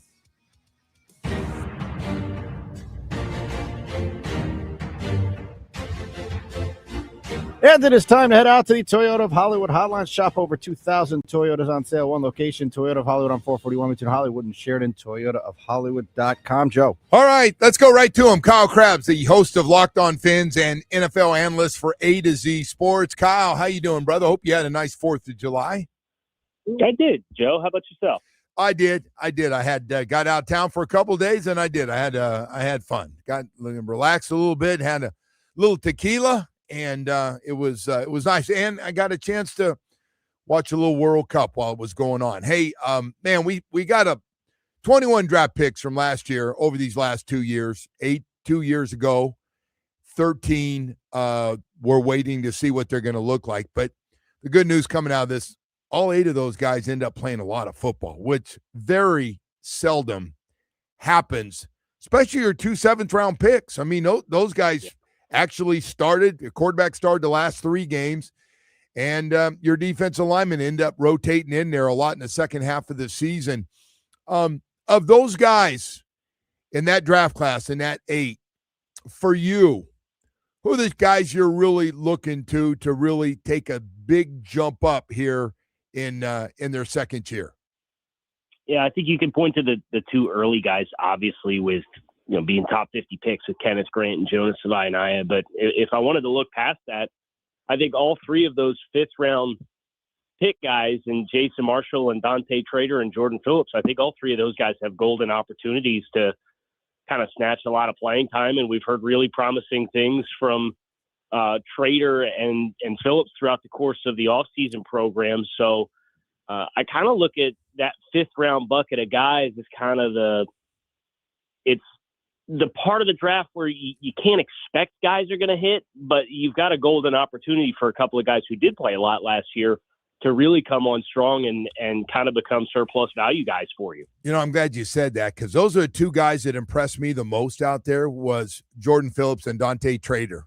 Looked different, confidence-wise, and just decided that the offseason was basically game time. They took it real seriously coming in. New coach. I'm not saying the rest of the guys didn't do it, but they just really kind of locked in there pretty good. So I do want to ask you about the guard position. Savaianaya, of course, going to move from left to right guard. Can you see any situation? People ask me that DJ Campbell from Texas, he's a 6th-round pick. He's not a 1st or 2nd-round pick, can come in here and beat him out. I'd be pretty surprised if DJ beat him out as a rookie. And obviously he's got a lot of playing time at a program like Texas that's really valuable as far as prepping you for the NFL lifestyle, but it is a different level of competition. I think Jonah, with some of the familiarity with, it's a scheme adjacent offense that they're going to run this year with another Bobby Slowick, Kyle Shanahan, Mike McDaniel. Like, it's a different branch off the same tree. So a lot of the adjustment that maybe comes with, you remember hearing these guys talk about how they really want to run off the ball, right? And that can be kind of a culture shock and adjustment for guys that don't play predominantly in that kind of scheme. So I think for DJ, he's when he's at his best at college. When I watched him, I thought it was a little bit more of the close quarters kind of tight inside run style where you could really move guys off the line of scrimmage as compared to getting up and getting attached to guys on space, or your landmarks are a little bit more three-dimensional. So I'd be surprised, but, that's why you go out there, put the pads on, and go out and play. Everybody's got to have a chance to do that, Do you see Sawyer is kind of everybody's guard tackle backup? I didn't say center, but guard tackle. Do you think they're thinking that way on him right now? Or do you think they're going to give him a legit chance to start? I think he can have a legit chance to come in and compete to start if he blows the doors off it. But I think where his best value is as a player is that four-position utility guy, because across the course of his rookie contract, he played all four of those spots. And you got the rest of the line that's young guys, right? And they're trying to get settled in spots, whether that's Proctor at left guard and he's kicking inside and learning playing guard, whether that's Jonah going back to the right side after what last year was. Patrick Paul, you got a good thing there. You really don't want to mess with it and move him to the right side if he got an injury. Like, I think that's where having somebody who play the four spots to ensure that you're not interrupting the development of your young guys in the starting lineup or projected to be in the starting lineup, I think that's Salyer's most valuable role that he can play. Now, if he comes out and he hypothetically wins the right guard spot and somebody goes down, maybe he's the guy that they choose to move around and he could still provide you with that value. I want to talk to you about tight ends for a second. Dulcich is, hey, listen, he's Malik has already found him, and you can tell there's already chemistry there, and he's going to throw to him a lot. I expect he's going to have a lot of targets and everything else. But I got to tell you who looks really smooth out there. Ben Sims looks really smooth running and catching the football. And every time I was there, he was making plays down the field. Again, I know the team likes him, obviously, and we're familiar with him from Minnesota and Green Bay. How do you look at him? And I know they drafted a guy in the third round in Kazmarek. So how does this play out? Is there a position for all three of those guys to be on this team? Yeah, I think so. I think you can look at some of the Dolphin Daniel era, and there's guys that have different roles and skill sets, and I'm not making the direct comparison, right? But, Jonnu Smith didn't fill the same role that Julian Hill didn't fill the same role as Durham Smythe when those guys were here a couple years ago, right? I think that's how I kind of look at that group, where I think Ben's probably the closest skill set to the Durham Smythe role, where I think Julian, being the primary blocker that he was throughout the course of his 3 years here, that's probably what they envision for Will. And then you've got the receiving type player in Greg that can be moved all around the set. So I think when you really want to muscle up, I think that's where Will can come in. I think if you want a guy who can kind of be sufficient across the board, whether you're putting him in line, whether you're putting him in the backfield, or whether you're having him in motion, that might be Ben. And then, Greg's the guy that, you put in the slot or put him in the backfield and have him go in motion at the snap and try to get him open early in some progression so he can shine with the ball in his hands, which is where he was really good last year. And I'm bouncing around on you because I have a little build up here today because we haven't talked for a while here, my vacations and stuff. But Jacob Rodriguez, second round pick, they love him. Really good inside linebacker in college football. You got both your veterans back in the middle. Tyrell Dotson, who doesn't mind calling plays for everybody. So how does this play out? You still have Brooks on the other side, who's been the most productive inside linebacker in football coming off last year. How do we find playing time for everybody? I don't see all three guys playing together a lot. Maybe I'm wrong. Maybe short yardage. Maybe, when you get down the low red zone and you can afford to, there's two or three tight ends or a fullback on the field. Maybe that's where those guys all get on. But yeah, it's obviously Jordan Brooks is a player. If he's here, he's not leaving the field if he's able to get on the field and play physically. So that leaves the one spot. And, that just comes down to, I think, how fast Jacob Rodriguez connects with this playbook. And if they are indeed going to have him be the play caller and the green dot player, or is there somebody else that they feel comfortable doing that? Because, the communication is so important. I think from a skill set perspective, when Jeff Hafley, I think it was at the Combine, was asked about evaluating off-ball linebackers, his first thing he talked about was their ability to play in space. And I think Jacob just has such an advantage there versus Tyrell, who's, I think, really physical and can come downhill and can be that communicator player. But if you're looking for players to be dynamic in space, that's part of what really flashed about Jacob. So I think it's just going to come down to communications. Is it Jacob versus Tyrell, or is Jordan in that conversation? Is there a safety in that conversation? It's really fascinating how that one's going to play out. So let me ask you, as of right now, from what you've seen, we haven't seen all the different looks defensively and how they're going to rush the quarterback. If I said right now you had to guess after 17 games who would have the most sacks, who would it be? Might be Zach Sealer on the inside. Oh, I agree. I know that's that, it. No, that was number one for me. Yeah. It's kind of cheating a little bit to go with an inside guy because everybody's questions are on the outside. But no, I'm with you. Jordan's got, and Kenneth now have some experience where he can tee off and go now. I agree. I'm with you. And I think Zach, the first third of the season last year, obviously you could tell he was playing with young guys. But he kind of came on a little bit down the stretch. And you go back to 24, he had almost 50 pressures. You go back to 23, he had over 60 pressures as far as, getting after the quarterback. So it's not like you take a 3-year sample size, he's among like the top 8 in defensive tackles and pressures. And that's with what we perceive to be a really slow start to last year. So I don't think he's at that stage of his career where you got to start worrying about like major downturns and stuff like that. So I'm looking for a big bounce back. And I think some of the scheme changes and what they can do to kind of get a little bit more aggressive up front on early downs maybe gets him a position to kind of get back to that sack reduction that we came so used to. My eyeballs during this offseason and OTAs and minicamp, I really like Kevin Coleman a lot. Caught the ball in stride.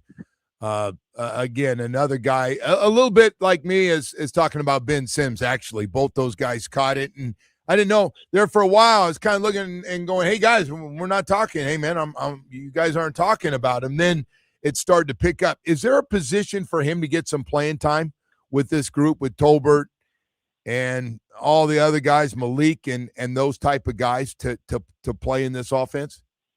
Absolutely. I think that's one of the position rooms where you are best aligned to have authentic, true top to bottom competition, eat what you kill, because there's some guys you have a high investment in and you want to see those guys play and you want to kind of get a feel for what they are as you're moving forward.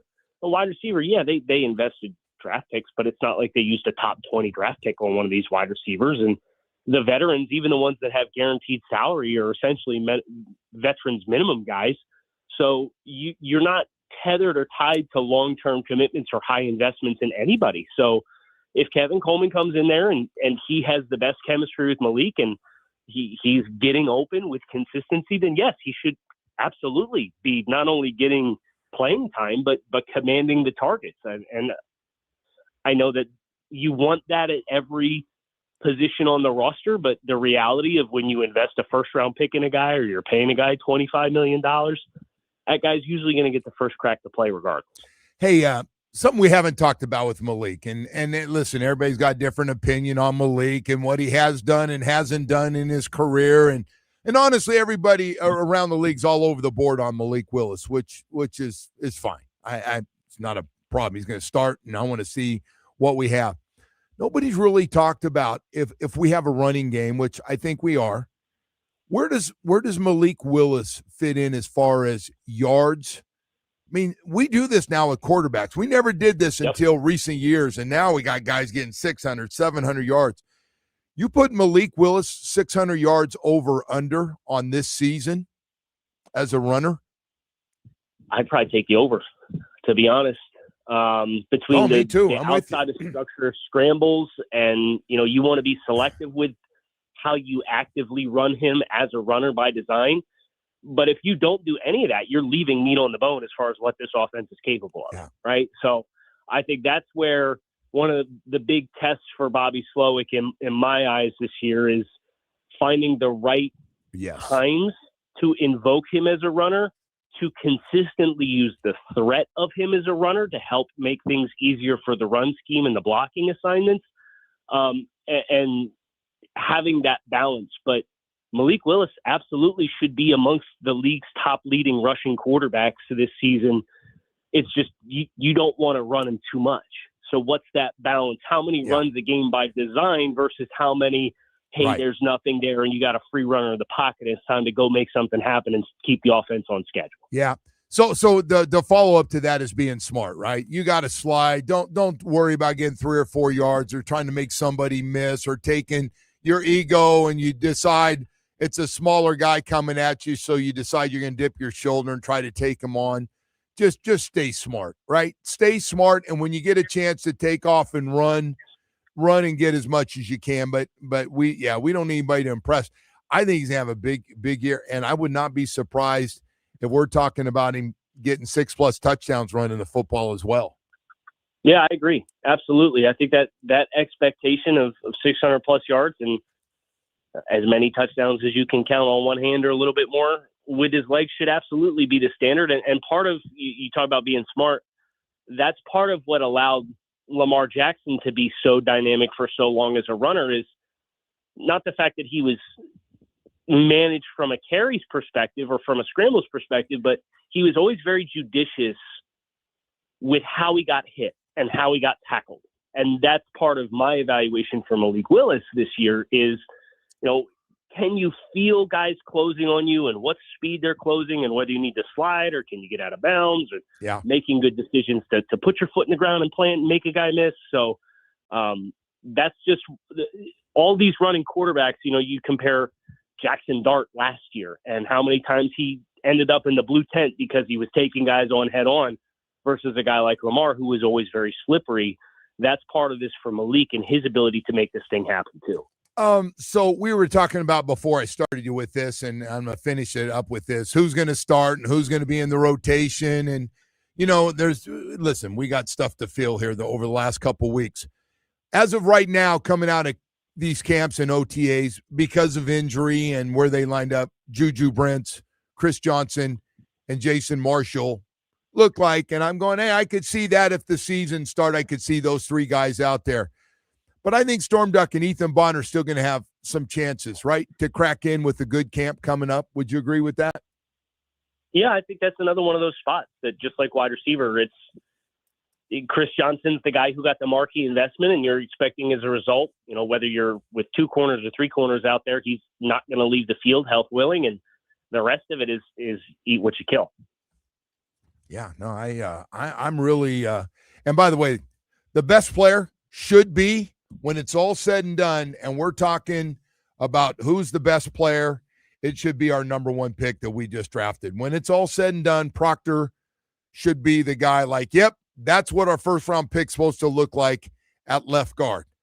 The backup part of this is if Austin Jackson goes down, will this team slide him? Because they got to talk about it. Austin Jackson's been hurt a lot, and that toe was not 100% in the offseason. Do they move him to right tackle? Yeah, that is one of the more interesting hypotheticals of the entire offseason for me because they kind of put it out there early that their intention was that that Caden Proctor was going to stay on the left side. Yeah. And that they think it's more challenging to change handed stances than it is to go from left guard to left tackle or left tackle to left guard. Right. So, I hope we don't have to find out. How nice would that be? Hey, listen, man, I hope so. You know what? I'm not doing the injury thing, and everybody gets a fresh start. It's a new year, but when it's happened a few years in a row, you got to talk about it. That's all. You gotta have the plan. There's no doubt about it. What that is. I think that's part of where your value for Jamari Salyer comes in. And yes, if you take another injury in the first 5 after that, I think that's where you risk kind of some of the depth of the offensive line showing up. So that will be a big part of the conversation is it better to take Proctor to right tackle and have Salyer play a guard spot if somebody else gets hurt, or to just keep the young guys where they're at and keep on churning?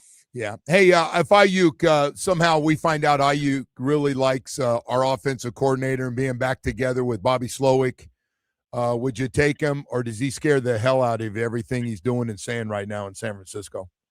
It feels like the exact opposite of everything that this group has talked about what they want from a football standpoint, other than maybe the physical talent. So I'd let somebody else roll the dice with that one if it were me. Well, I'll tell you what, I don't think you're very safe. He just took shots at his college quarterback, and if you're trying to play for Washington, I don't know what the hell you're dogging him about his mommy. Right. Bad place to go there, brother. Bad place. Kyle, thank you. Really appreciate it. Of course, Joe. It's good catching up with you. All right, brother. Kyle Krabs, host of Locked On Fins, NFL analyst for A to Z Sports. Really, really good, man. Enjoyed talking to him, bouncing around a little bit on the Dolphins here in the offseason. Summer is here, man, and Dr. Barry's team at Recovery Unplugged has your back. I got to get Dr. Barry in here, man. I got more guys in my life, man, going through junk right now with mental health, anxiety, and depression. Things go on, man, in our life, and it makes it hard, man, from jobs to financial stuff to relationships. Sometimes you just get off the road and you need some help, man. You just do. I didn't believe it before, but it's just true, and it's going on with a lot of guys and a lot of people you care about, and you're watching them struggle, and you just can't help them. You can't help them. You tried, and you can't. Their mental health residential program in Fort Lauderdale, Recovery Unplugged, is a private, comfortable space to heal with music-based care that hits the right note. They accept most major insurance plans. I went and spent some time over there. I felt like I was going over to see it for all of you, for everybody. It's fantastic. It really is. Great people. Just so many great programs going on for people to really get a back together. Call 954-737-4508 or visit recoveryunplugged.com. Hey, this summer, while you're struggling a little bit, come on, man. It's time to get you back on the road. Heal out loud this summer with Recovery Unplugged. The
Here we're giving away a soccer swag bundle valued around $300 from Sinbad Sports in the Coral Ridge Mall in Fort Lauderdale. For your chance to win, text the word soccer to 20357.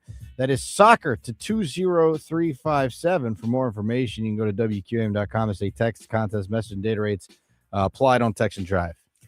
All those guys, man, still on vacation. Matter of fact, I think a lot of the young guys finally have gotten out of town a little bit here, told to get away for a little bit before they come back, and it's on. It is on. 21 draft picks over the last 2 years. 21 draft picks. 8 who all played a lot of football last year for Mike, and now 13 more in this class, including 2 in the first round, 1 in the second, and 3 in the third that you're counting on, except for one receiver that won't be back, and hopefully he's back for the second half of the season.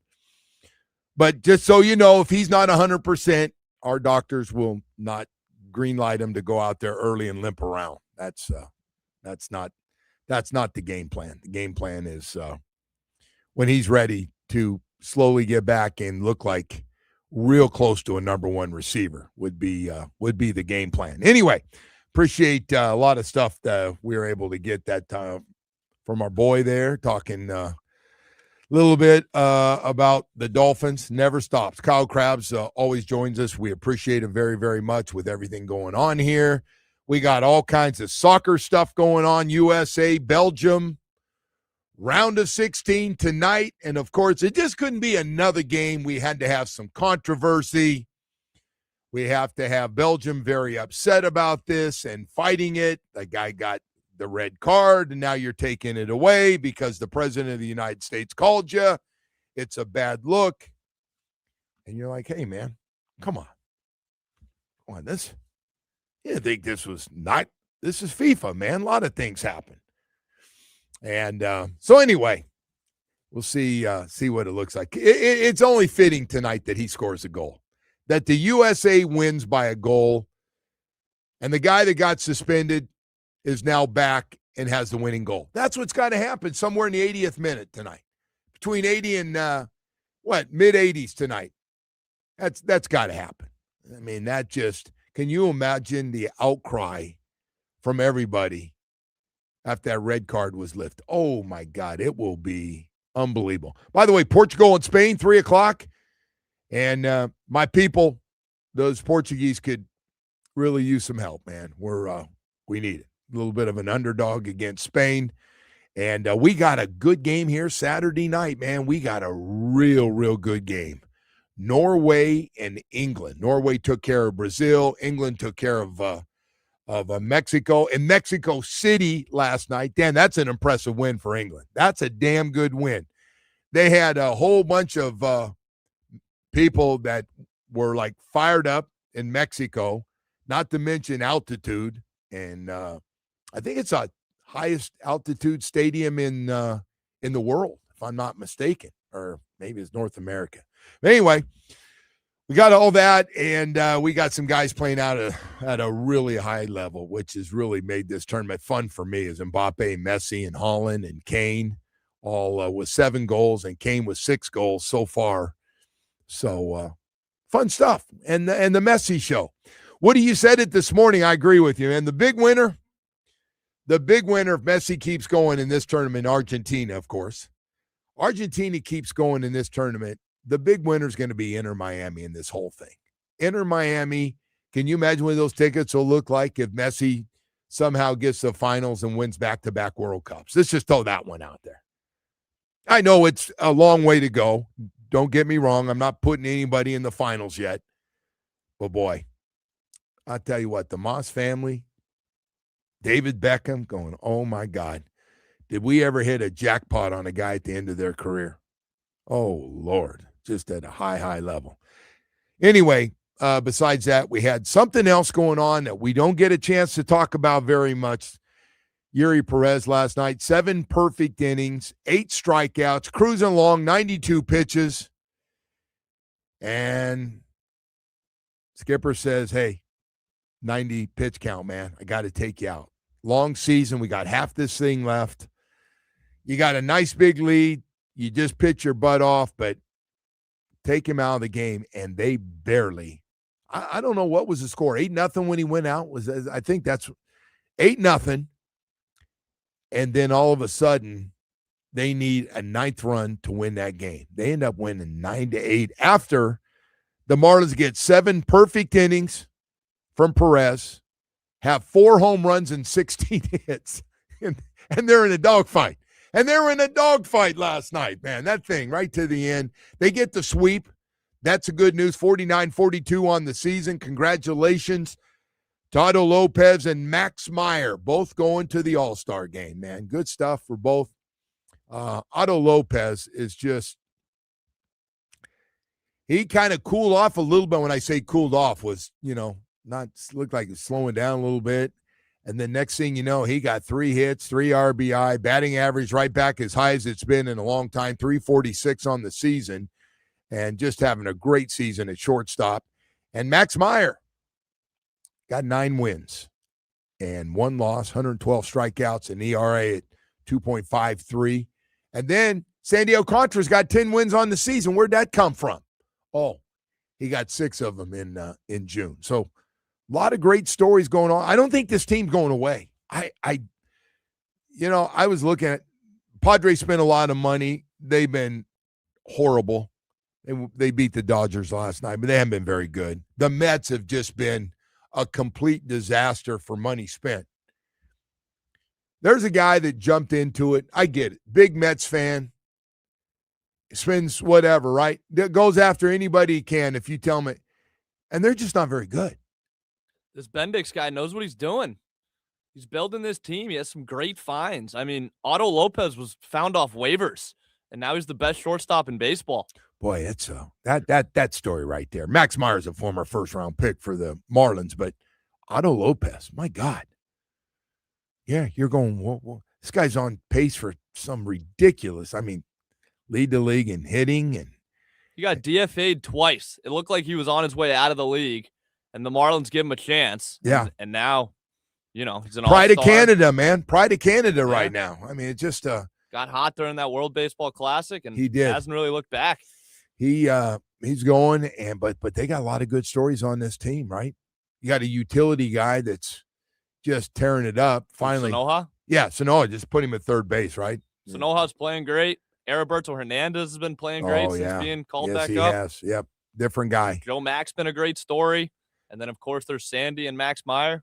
Whole team's really coming together. You got Hicks and Mack and just a lot of great stories. I see Hicks back and had a couple of RBIs and a couple of hits last night, and I think it's a big enough sample size where you can feel good. You can look at it and say, this is a real team, Well, a lot of good stories. Let's hope all these guys stay healthy. And but it sure does look a lot different in a lot of positions than we started with when we were wondering. Remember, we thought a lot of other guys are going to kind of be the guys who trades. And for a while there, it was only the Lopez and Edwards show. And then now other guys are starting to pick it up. By the way, Edwards has been really solid. He flirted right around 300, but and still has been one of the top hitters as far as hits and stuff. But my gosh, man, just this keeps up. And you got a center fielder you're getting no offense out of.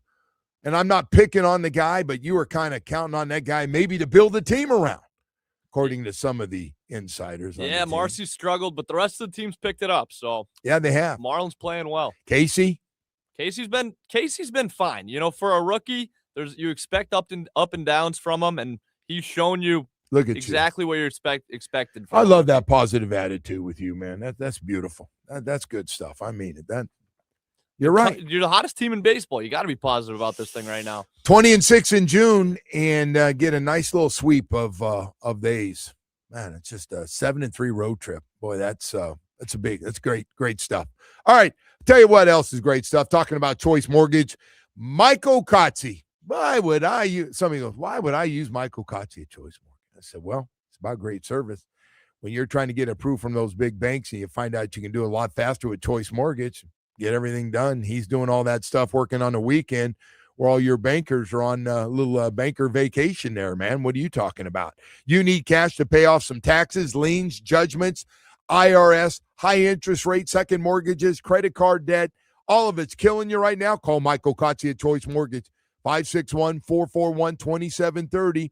If you own a commercial or residential property with equity, call Michael right now. He can help you. He's been helping Floridians for more than 30 years right here in South Florida. Looking to buy a home today, he'll get you pre-approved with very little money down. Now is the time to lock in before interest rates and may end up getting higher. Call his cell phone. He's working 24 hours a day, 7 days a week. Call or text him 561-441-2730. It's 561-441-2730. Nobody going to work harder 7 days a week than Michael Kotze at Choice Mortgage. MLS 166254. Rates and terms subject to change. Daily without notice. He's an equal housing lender. WQAM broadcasting live.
All right, welcome back, and good morning to everybody out there. It was supposed to be kind of a slow time this time of year.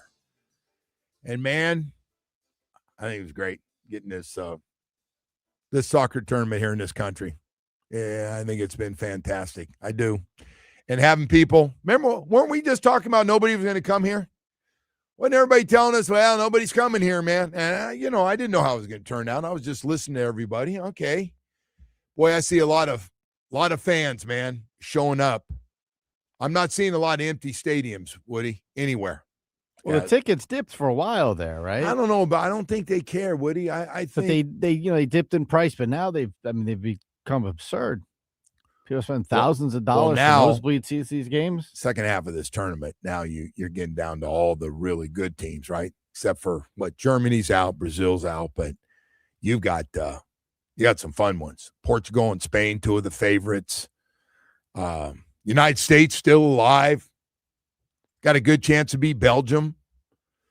See what happens tonight with that one. And then we got a great game Saturday night here. Norway and England. Should be a great game. Just a fantastic game. Two of the best players in the world against each other. Get-in price for that game right now is around $3,000. At Hard Rock? Yeah. Okay. I got a feeling a lot of people will be flying over from the London area to see that. But that is a pricey ticket, man. Yeah. Hey, man, doesn't come around every year. The World Cup, people save up and do it. We got people here that I know that flew out to West to see where their parents were from and the whole thing. So, it's been better than I thought. It really has. And the fan bases make the excitement with it. You can see how much the guys care. I mean, there were guys ready to go at it from Norway and Brazil. It was getting chippy. Those guys emotional after they lose. They understand how big it is. We're like Brazil. Soccer's everything. I can't speak for everywhere, but Brazil, soccer is everything. I've never seen events with ticket prices like this. And there's a lot of I'm looking at the final now, Joe. The get-in price for the final is almost $8,000. Oh, man. That's out in L.A. too, huh? That's in it's in New York or Jersey. New York's got the final game. I was thinking L.A. had the final game. $7,800 is the cheapest ticket you can get. It's a Super Bowl on steroids right there. Man, oh man. Well, we'll see what happens tonight. This little controversy around the old red card being lifted, and see what. I'm sure there'll be a lot more coming out about that today as well. Everybody will be all fired up. It's from different parts of this world. Not real happy about that. Anyway, besides all that stuff, and congratulations to Otto Lopez and Max Meyer on their way to next week to the All-Star game.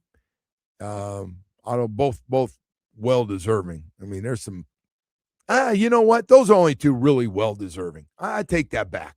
I started to go through a list. Jamie, I'm not putting anybody else on that list, am I? Otto Lopez and Max Meyer both deserve to be in the All-Star game, period. Yeah. Okay. The only one you could argue is maybe Xavier Edwards, but they did it right. I mean, Max Meyer and Otto Lopez absolutely should be there. Yeah. It's not a shot at anybody else. Got a lot of guys having really good, solid seasons. But those two, big numbers, man. Big numbers, good stuff, lots of wins. And Otto Lopez is just, man, I just kept waiting for him to slow down and hit the wall a little bit, and it just has not happened. My God, 91 games in, and he's hitting 346. He's 20 batting average points higher than the second-place guy in the Major League Baseball right now. Is it a rise? Is a rise still second? Yeah, 326. Yeah. For nothing out there in San Francisco. Nothing. They're terrible. So trade deadline is coming up next month. People are asking, do you think there'll be buyers or sellers at the trade deadline? They shouldn't be sellers. Like Sandy Alcantara should still be here when we're done. Just to get it right out there. What? Do you think they should be bringing more in? Don't be getting rid of any of your guys that your core of guys that we're starting to see that have a chance. Yeah. They better go for it, man, after what they did last night. pulling that guy. Oh They my better go God, for bro! it. You're going back that friggin'. You're back on that thing. Like what? You got more comments coming in. Like I'm talking about winning and like keep winning to get to the playoffs, and you're sitting here worried about Eury Pérez 7 perfect innings, not getting a chance to go back out. I like what Hockman tweeted. He said Spo would have left him in. Spo? Yeah, Spo would have. Yeah, Spo. Hey, man. You got big game going, brother. Keep it going. Feed him the damn ball. Let's go. You're right. Hawk's right. But if there's one thing the Marlins need at the deadline, it might be a closer because this Pete Fairbanks thing is not working. He almost blew that game last night again. Came in with a 4-run lead, allowed 3, and the Marlins snuck out of there with a win. But yes, they need to upgrade some things, but I would be very disappointed. I'm starting with Sandy Alcantara. I'm going to be pissed if they get rid of Sandy Alcantara. Like, we don't have that many. We got 3 real top-notch quality starters right now. And aside from that, he's the face of the franchise. Like, he's the guy that's been here since 2018. He's your leader all time in strikeouts. Nobody's name since Tyler Hero gets mentioned more in trades than Sandy Alcantara. That's a good point. Every year, around this time of year, we're talking Sandy. Hey, Sandy. Hey, like to get that 10 wins on our team. They kind of go hand in hand. Same time of year. Trade deadline coming up for MLB, NBA offseason talk. So their ownership has talked about, we have money and it's not about that. And we're going to find out. We're going to find out. But they should not. And people are going to be, well, listen, they're still trying to get a fan base back. Like, you need to keep key guys. And first name when we have this conversation is Sandy Alcantara. Like, you need to keep him. I don't care if you consider him your 1 or 2 guy right now in the rotation. You need to keep that guy. There's a big pitching problem, and you'll get some great offers for him. I get it, but man, that guy's a quality start every time out, just about, isn't he? He's just really had a good June. So anyway, we have a lot more stuff to get to here. We got 9 o'clock hour coming. Man, time's flying today, Woody. Jeez, man, it's just flying around. Go ahead. Having fun watching your tennis. Hey, go ahead. You can say Eury Pérez got screwed being taken out. You can say it one more time. Go ahead. He got screwed. He was very nice about it, though, from what I could tell through his translator after the game. The manager was looking out. I know what he was doing. I Okay. understand. You I mean, I understand. listen to his comments. I understand. You want to play him one? You want to play him? No, not really. Okay. It's not a kind of a, crazy thing to do. Hopefully they make some good trades and they bring in a bunch of people at the deadline here and make a push. Well, 49 and 42 with 6 left at home before the All-Star break. Man, Only a few back of the Braves. Yeah, they're in the last wild card spot right now. Yep. They're in that 3rd wild card spot right now. So, we'll see. But you know what? We talked about it. Our owner's done a great job to tell everybody. You guys stop, and I'm guilty. I'm not worth $600 million. I'm worth $3 billion friggin' dollars. So stop. I can buy anything I want if it's something I want. Okay. Well, you got a team, and it looks like it's pretty stable. And now let's just get some pieces to make it a little more interesting. That'd be great. All right. I want to talk about Gary and Harvey for just a second, man. You're speaking of guys that are just passionate. Oh, my gosh. Harvey Cohn and Gary Judah, the partners of Cohn and Judah Injury Law Firm, personal injury attorneys in Plantation, the same partners who will handle your case from start to finish, more than 30 years of experience, and, oh, by the way, big enough to go to trial and get you multi-million-dollar results, small enough just to call you back. Now, I want to tell you something. You go to other places, and you got a lot of choices. You see it on TV, you hear it on the radio, and you see guys holding dogs and everything else. And so you go, hey, that's a guy I want to represent me. I hope you never go through a slip and fall in an automobile accident or anything else.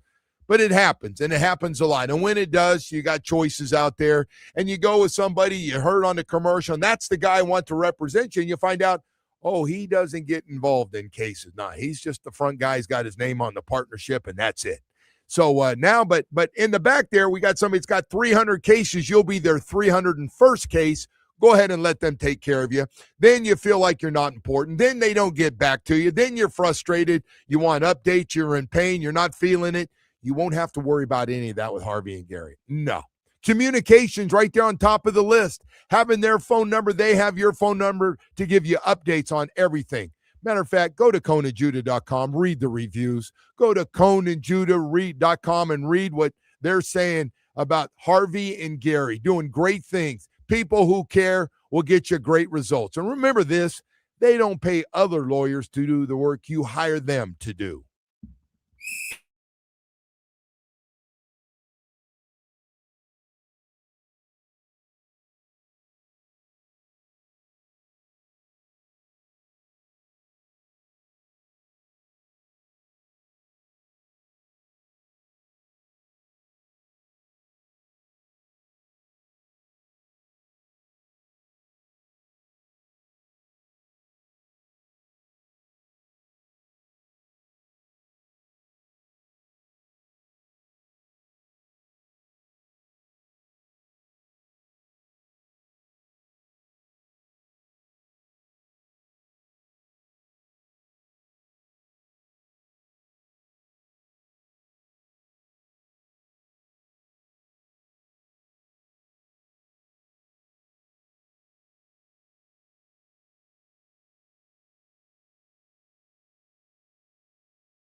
Ajar and Levine Accident Attorneys. Call 1-800-747-FREE. That's 1-800-747-3733. This update is brought to you by Doral Kia. In Miami at a Domino's game, you'll always find your Abuelito, and whenever you want a low price, you save with your Pricito. Save now your Pricito at Doral Kia. Starting with the Marlins, who got the sweep of the A's with a 9-8 win. Eury Pérez had a perfect game going through 7 before getting pulled. Miami is now 49-42 on the season, which puts them 4.5 games back of the Braves in the NL East. The team will get a day off today to travel home for a 3-game series with the Mariners beginning tomorrow. In the NBA, free agents are officially able to sign their new contracts today at noon. And in the World Cup, USA will play Belgium in the round of 16 tonight. U.S. striker Flo Balogun will be available to play after FIFA suspended his red card. Kickoff is at 8 o'clock. Time for weather, brought to you by Tornado Roofing and Contracting, helping homeowners stay safe this storm season. Visit tornadoroofing.com for a free roof and window estimate. Rain is cleared for the moment here, Joe. We're at 85 degrees right now. All right, Woody. Still cloudy skies behind you, though. Yeah, it's going to start come and go where it's hot. Come Yeah, and go. yeah, exactly. Intermittent. So I left this morning, and it was like, all right, I hear a little rumbling, but it looks good. And then, boy, I got to that turnpike, and it was coming down hard. So you never know. And then I got out of the car, and it was fine. I didn't have that umbrella, which I probably should grab one of those. Are you an umbrella guy? When it comes down hard. Really? Yeah. You don't? I don't own an umbrella, no. I have a raincoat, but.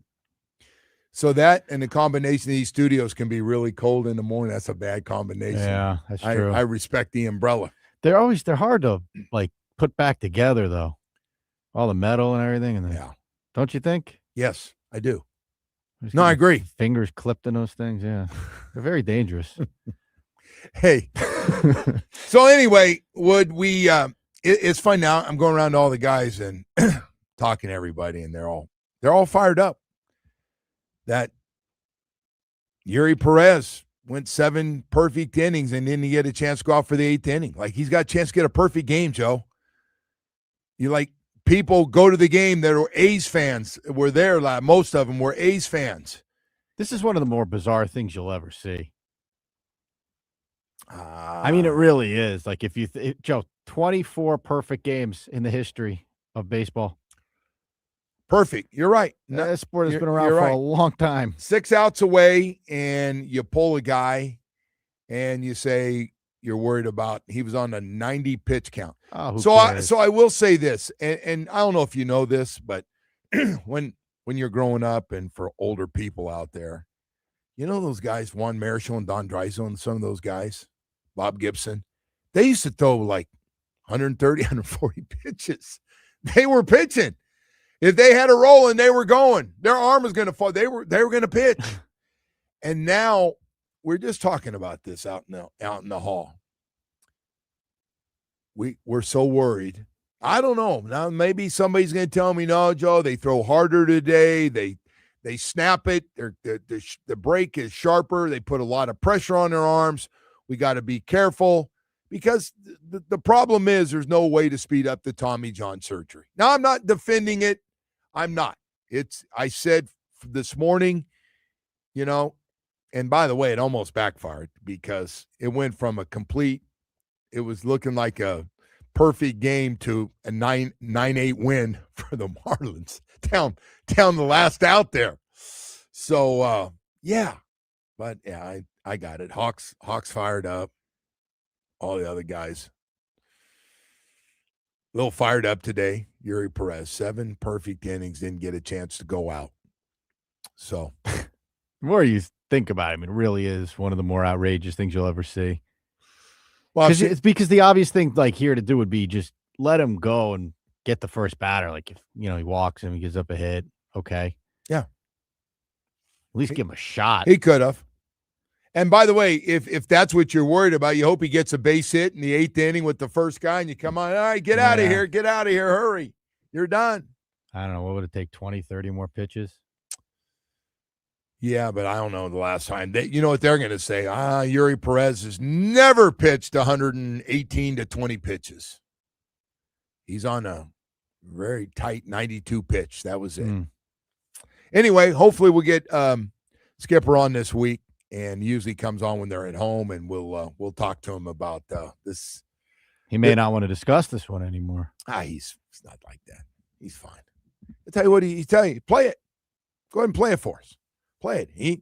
You don't think he got it right after the game, and the Ace fans weren't they weren't happy. They were chanting, "Shame, shame, terrible."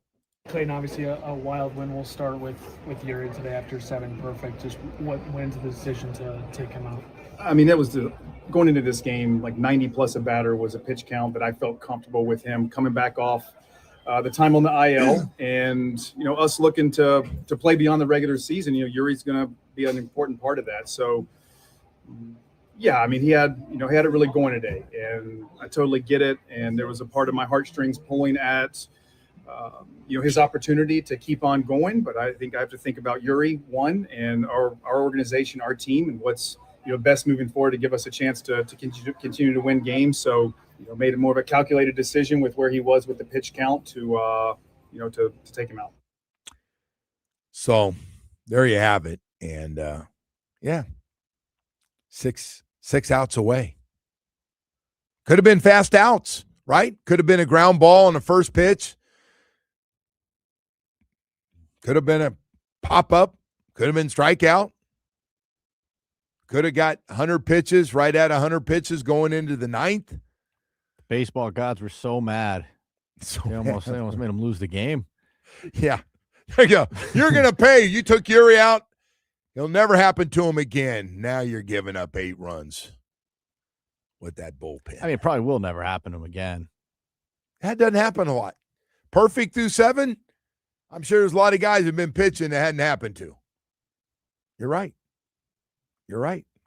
He handled it like a pro, though. He hadn't been around long enough. I'm not surprised by that. I'm not. But it'd be interesting to, if nothing else, he's going to say the same thing over and over. We can ask him, and he's going to say it was 90 pitches, and he probably should have said it's 90 pitches what you're going today. Now, for some reason, if you're throwing a perfect game, we're going to let you go. We're going to let you go in that sucker. So get ready.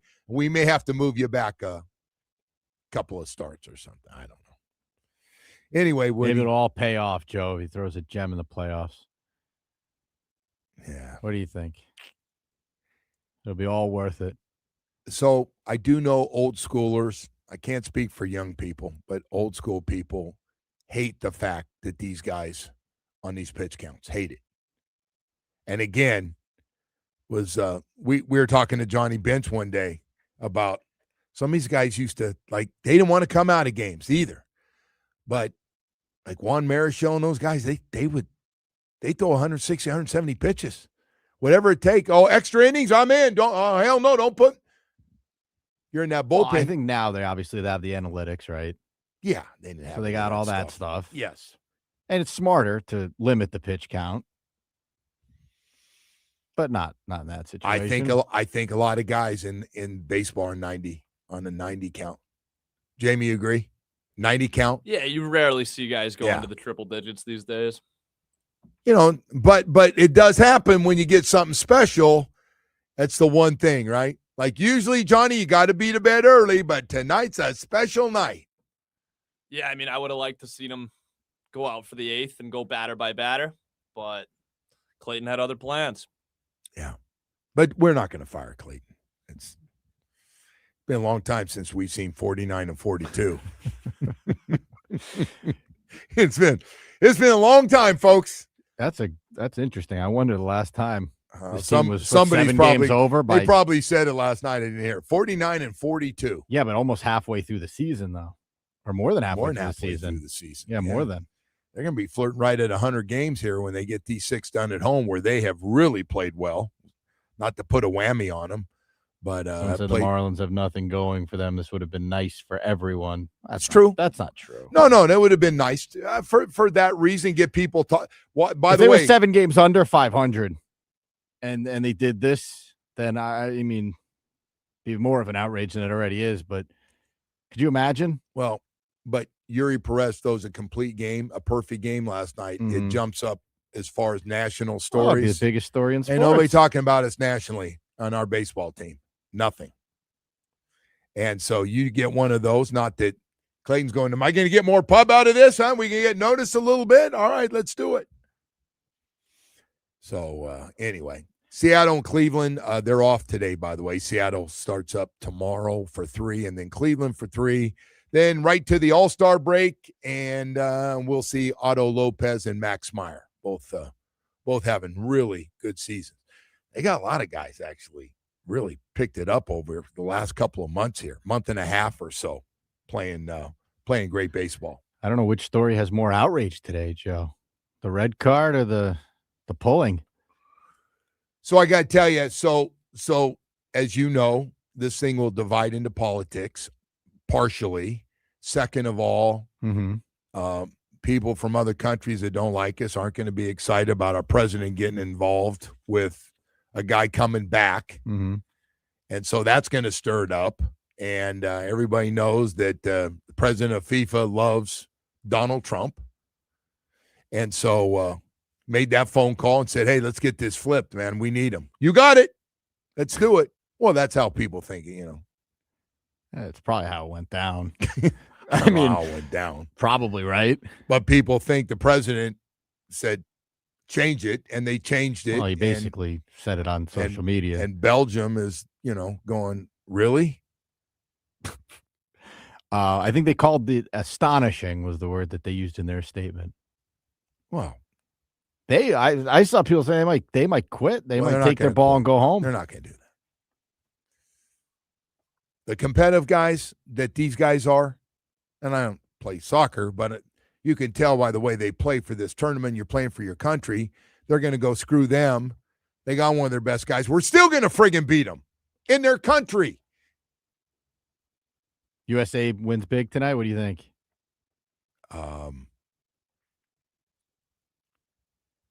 Yeah, they're going to win. I don't know, big. 1 goal, is that big? Yeah. 3-2. 3-2. Survive in advance. Hey, man, that's it. Move ahead. Move ahead. And you get to the Elite 8. You know what's else going to happen? It's got to happen with this controversy is guy's got to score a goal. Yeah, he's got to score the goal. Be awesome. he's got to be the guy that scores the goal. That's got to happen. All right, Woody. Hey, man. Yeah, we got. No, they are. But people are right. Like, it is nice to be on the receiving end of the corruption, right, or the good side of the FIFA corruption. Oh yeah. So, because sometimes you can get screwed by it. I just think it's hilarious. Everybody knows how corrupt this organization is. Didn't they have their offices raided by the FBI down here? Remember the stuff when they're over in Saudi Arabia and the buildings and people were labor stuff? In Qatar? Oh, they had oh, God. People dying building the stadiums. Can we get some water, please? And this step's not very safe. The last 7 guys, they're dead. It's not funny. I don't know why you're doing that. Someone brought up this Domino's pizza thing. Have you heard about this? No. Like, apparently if the USA gets a red card, everyone gets Domino's pizza. Because I think their logo looks like a red domino, right? Yeah. So the red card was rescinded. So I don't know if the promotion. Well, I don't think they give out very many red cards, do they? In the tournament. It's the first one I've seen. I don't know.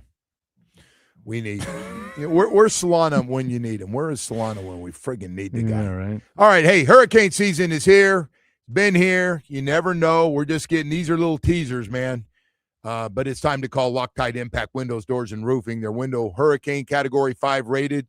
Loctite Impact provides 100% financing with 0 down, no interest, no payments for a year.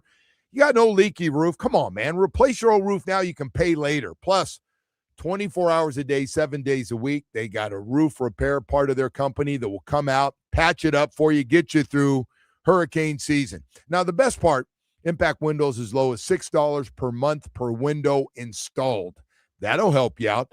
Don't wait for the next storm. Get the deal of a lifetime today and keep your home protected all over South Florida, Dade, Broward, and Palm Beach. Loctite Impact is a name you need to remember.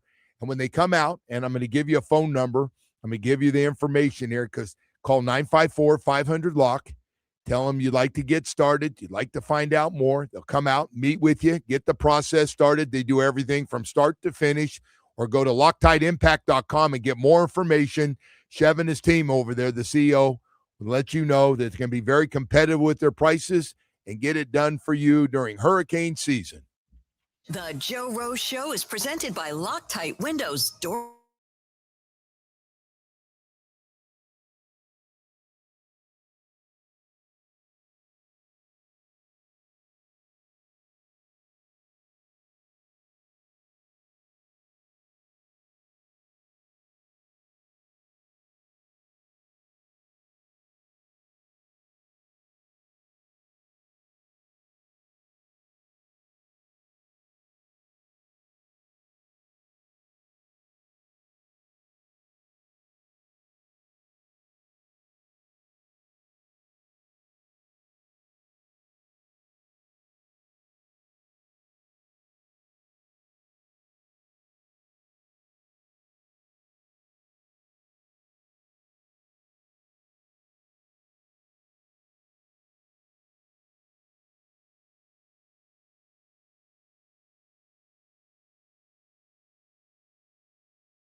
It's 1-800-747-3733. Market opens in about 5 minutes from now.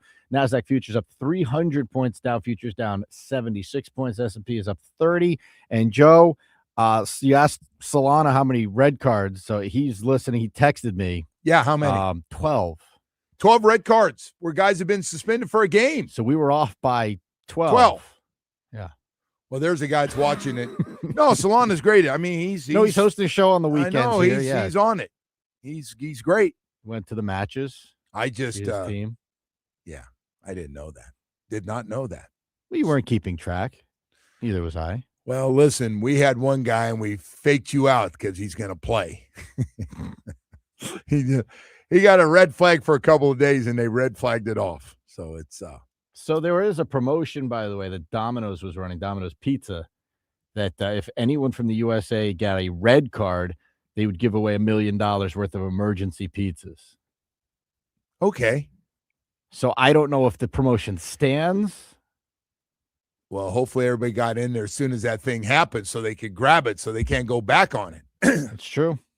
But I don't know. I don't know either. I didn't know any of this There's stuff. a lot and of honestly, controversy. I got to tell you, so I'm not a complete fraud that I am most of my life. I had no idea whether it's a yellow or red when I seen it and I was like, oh, this is, I don't know. Do you know? I see another guy kind of come over and flip a guy pretty hard, kick him pretty hard, trying to get the ball, but maybe trying to do a little harm. I don't know. The problem is, like, these guys are world-class floppers. Well, that's the other problem. So when a guy goes down, every time he goes down, you think he broke something. Yeah. And now I do understand getting kicked in the shin is painful. I'm not saying it's not. But 9 out of, what, But you don't think 10 guys times like, the guys get right back up. yeah, I mean, guys like SGA are probably studying this film, you know? The NBA. Yeah. The NBA can't touch these floppers. No, these guys different level. This is world-class flopping. This is trying to draw a call for a free kick to everything else. Yeah. Yeah, no, I get that part. I get that, but man. The flopping may have gotten better in recent years too, because it says only 4 red cards in the last tournament and only 4 in the tournament before that. So we have 12 in this tournament. Big uptick in red cards here. Yeah. Well, that's what happened last night. Brazil got a call on a shot to the mouth or the face, and they made their kick to make it 2-1 with a minute left or something, give you one last chance to try to score and tie it up. Yeah, just crazy, guys. Just absolutely crazy to watch. But, man, I'm looking forward. This will be fun tonight. Portugal and Spain at 3 o'clock, warming everybody up. And then USA and Belgium. Round of 16 tonight. Wow. And the United States still alive. Go ahead. I was just saying, a couple of texts coming in about this. What are they saying? Good call, bad call? Well, let me read Joe Marlins one first, Joe. It says, amazing all the outrage for not letting Perez finish the game, but yet none of these people are outraged enough to actually go to a Marlins game. True. I said that. Yeah. It'd be nice to see people. So it's amazing all the people want the guy fired and stuff. And, well, you ever been in a game? No, I don't go to games, but I watch him at home. Damn it. Guy said, think of it this way, flagrant 1 or flagrant 2. So what did they downgrade it to a flagrant 1? I don't know.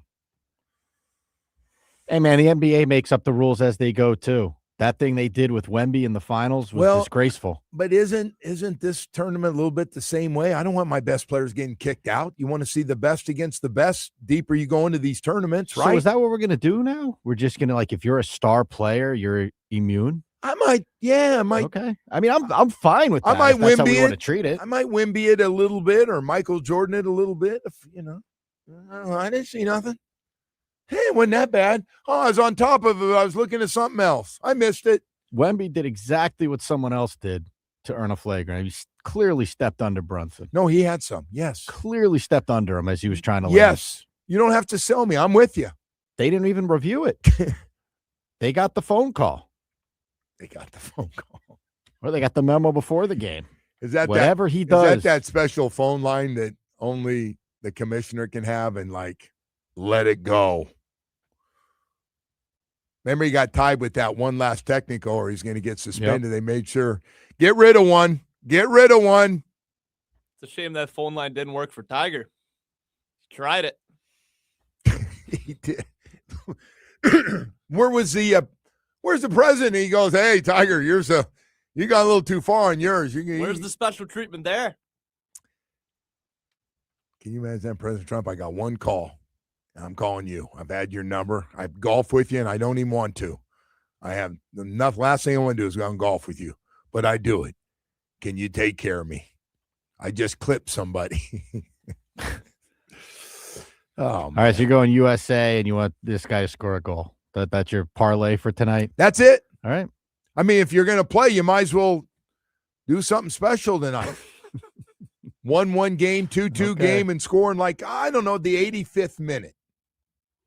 I'd like to see a high-scoring affair. 3-2. So I could stay awake. Oh, see, that was a little shot. I'm not a huge fan of the 0-0. You know, 0-0. 0-0. 0-0. All right, 0-0. Sorry. All right, 0-0. Hey, so anyway. Someone said Jordan's most iconic moment was a push-off. Stars have always gotten away with special treatment. Remember that one? On Russell, he pushed him off. Yeah. I think he slipped, but. Well, if you're a Michael Jordan fan, you're like, hey, that's how you get separation. That's the league. Hey, Kyle Krabs, host of Locked On Fins, NFL analyst for A to Z Sports, going to join us and talk a little bit about the Miami Dolphins and the 21 draft picks. A lot of those top 21 draft picks over the last 2 years, if you're wondering how we got 21, 13, and 8. Right now, though, I want to talk to you about something else. Super Sure. Yeah, when you sign your insurance policy, for some brokers, that's the finish line. Handshake, commission, done. Then you may not hear from them again until it's time for the renewal. Your business runs all year, and so do the gaps and the risks. That's why I'm introducing Super Sure. If your company has more than 25 employees, whether you're the owner, CFO, or HR manager, it can be too complex to just buy policy online. Super Sure is a super agency built for you, licensed in every state for your business insurance and employee benefits, all with year-round support for you and your team. At supersure.com, you can access tools like Fine Print Facts, which translates your current policy into plain English so you see what's covered and what's not, plus a business value calculator so you can estimate what your business is worth so you know what actually needs protecting. Go to supersure.com, one super agency, one powerful platform. All your policies in one place. Go to supersure.com. That's supersure.com, paid for by Supersure Insurance Agency, LLC, a licensed insurance agency. The Joe Rose Show is presented by Loctite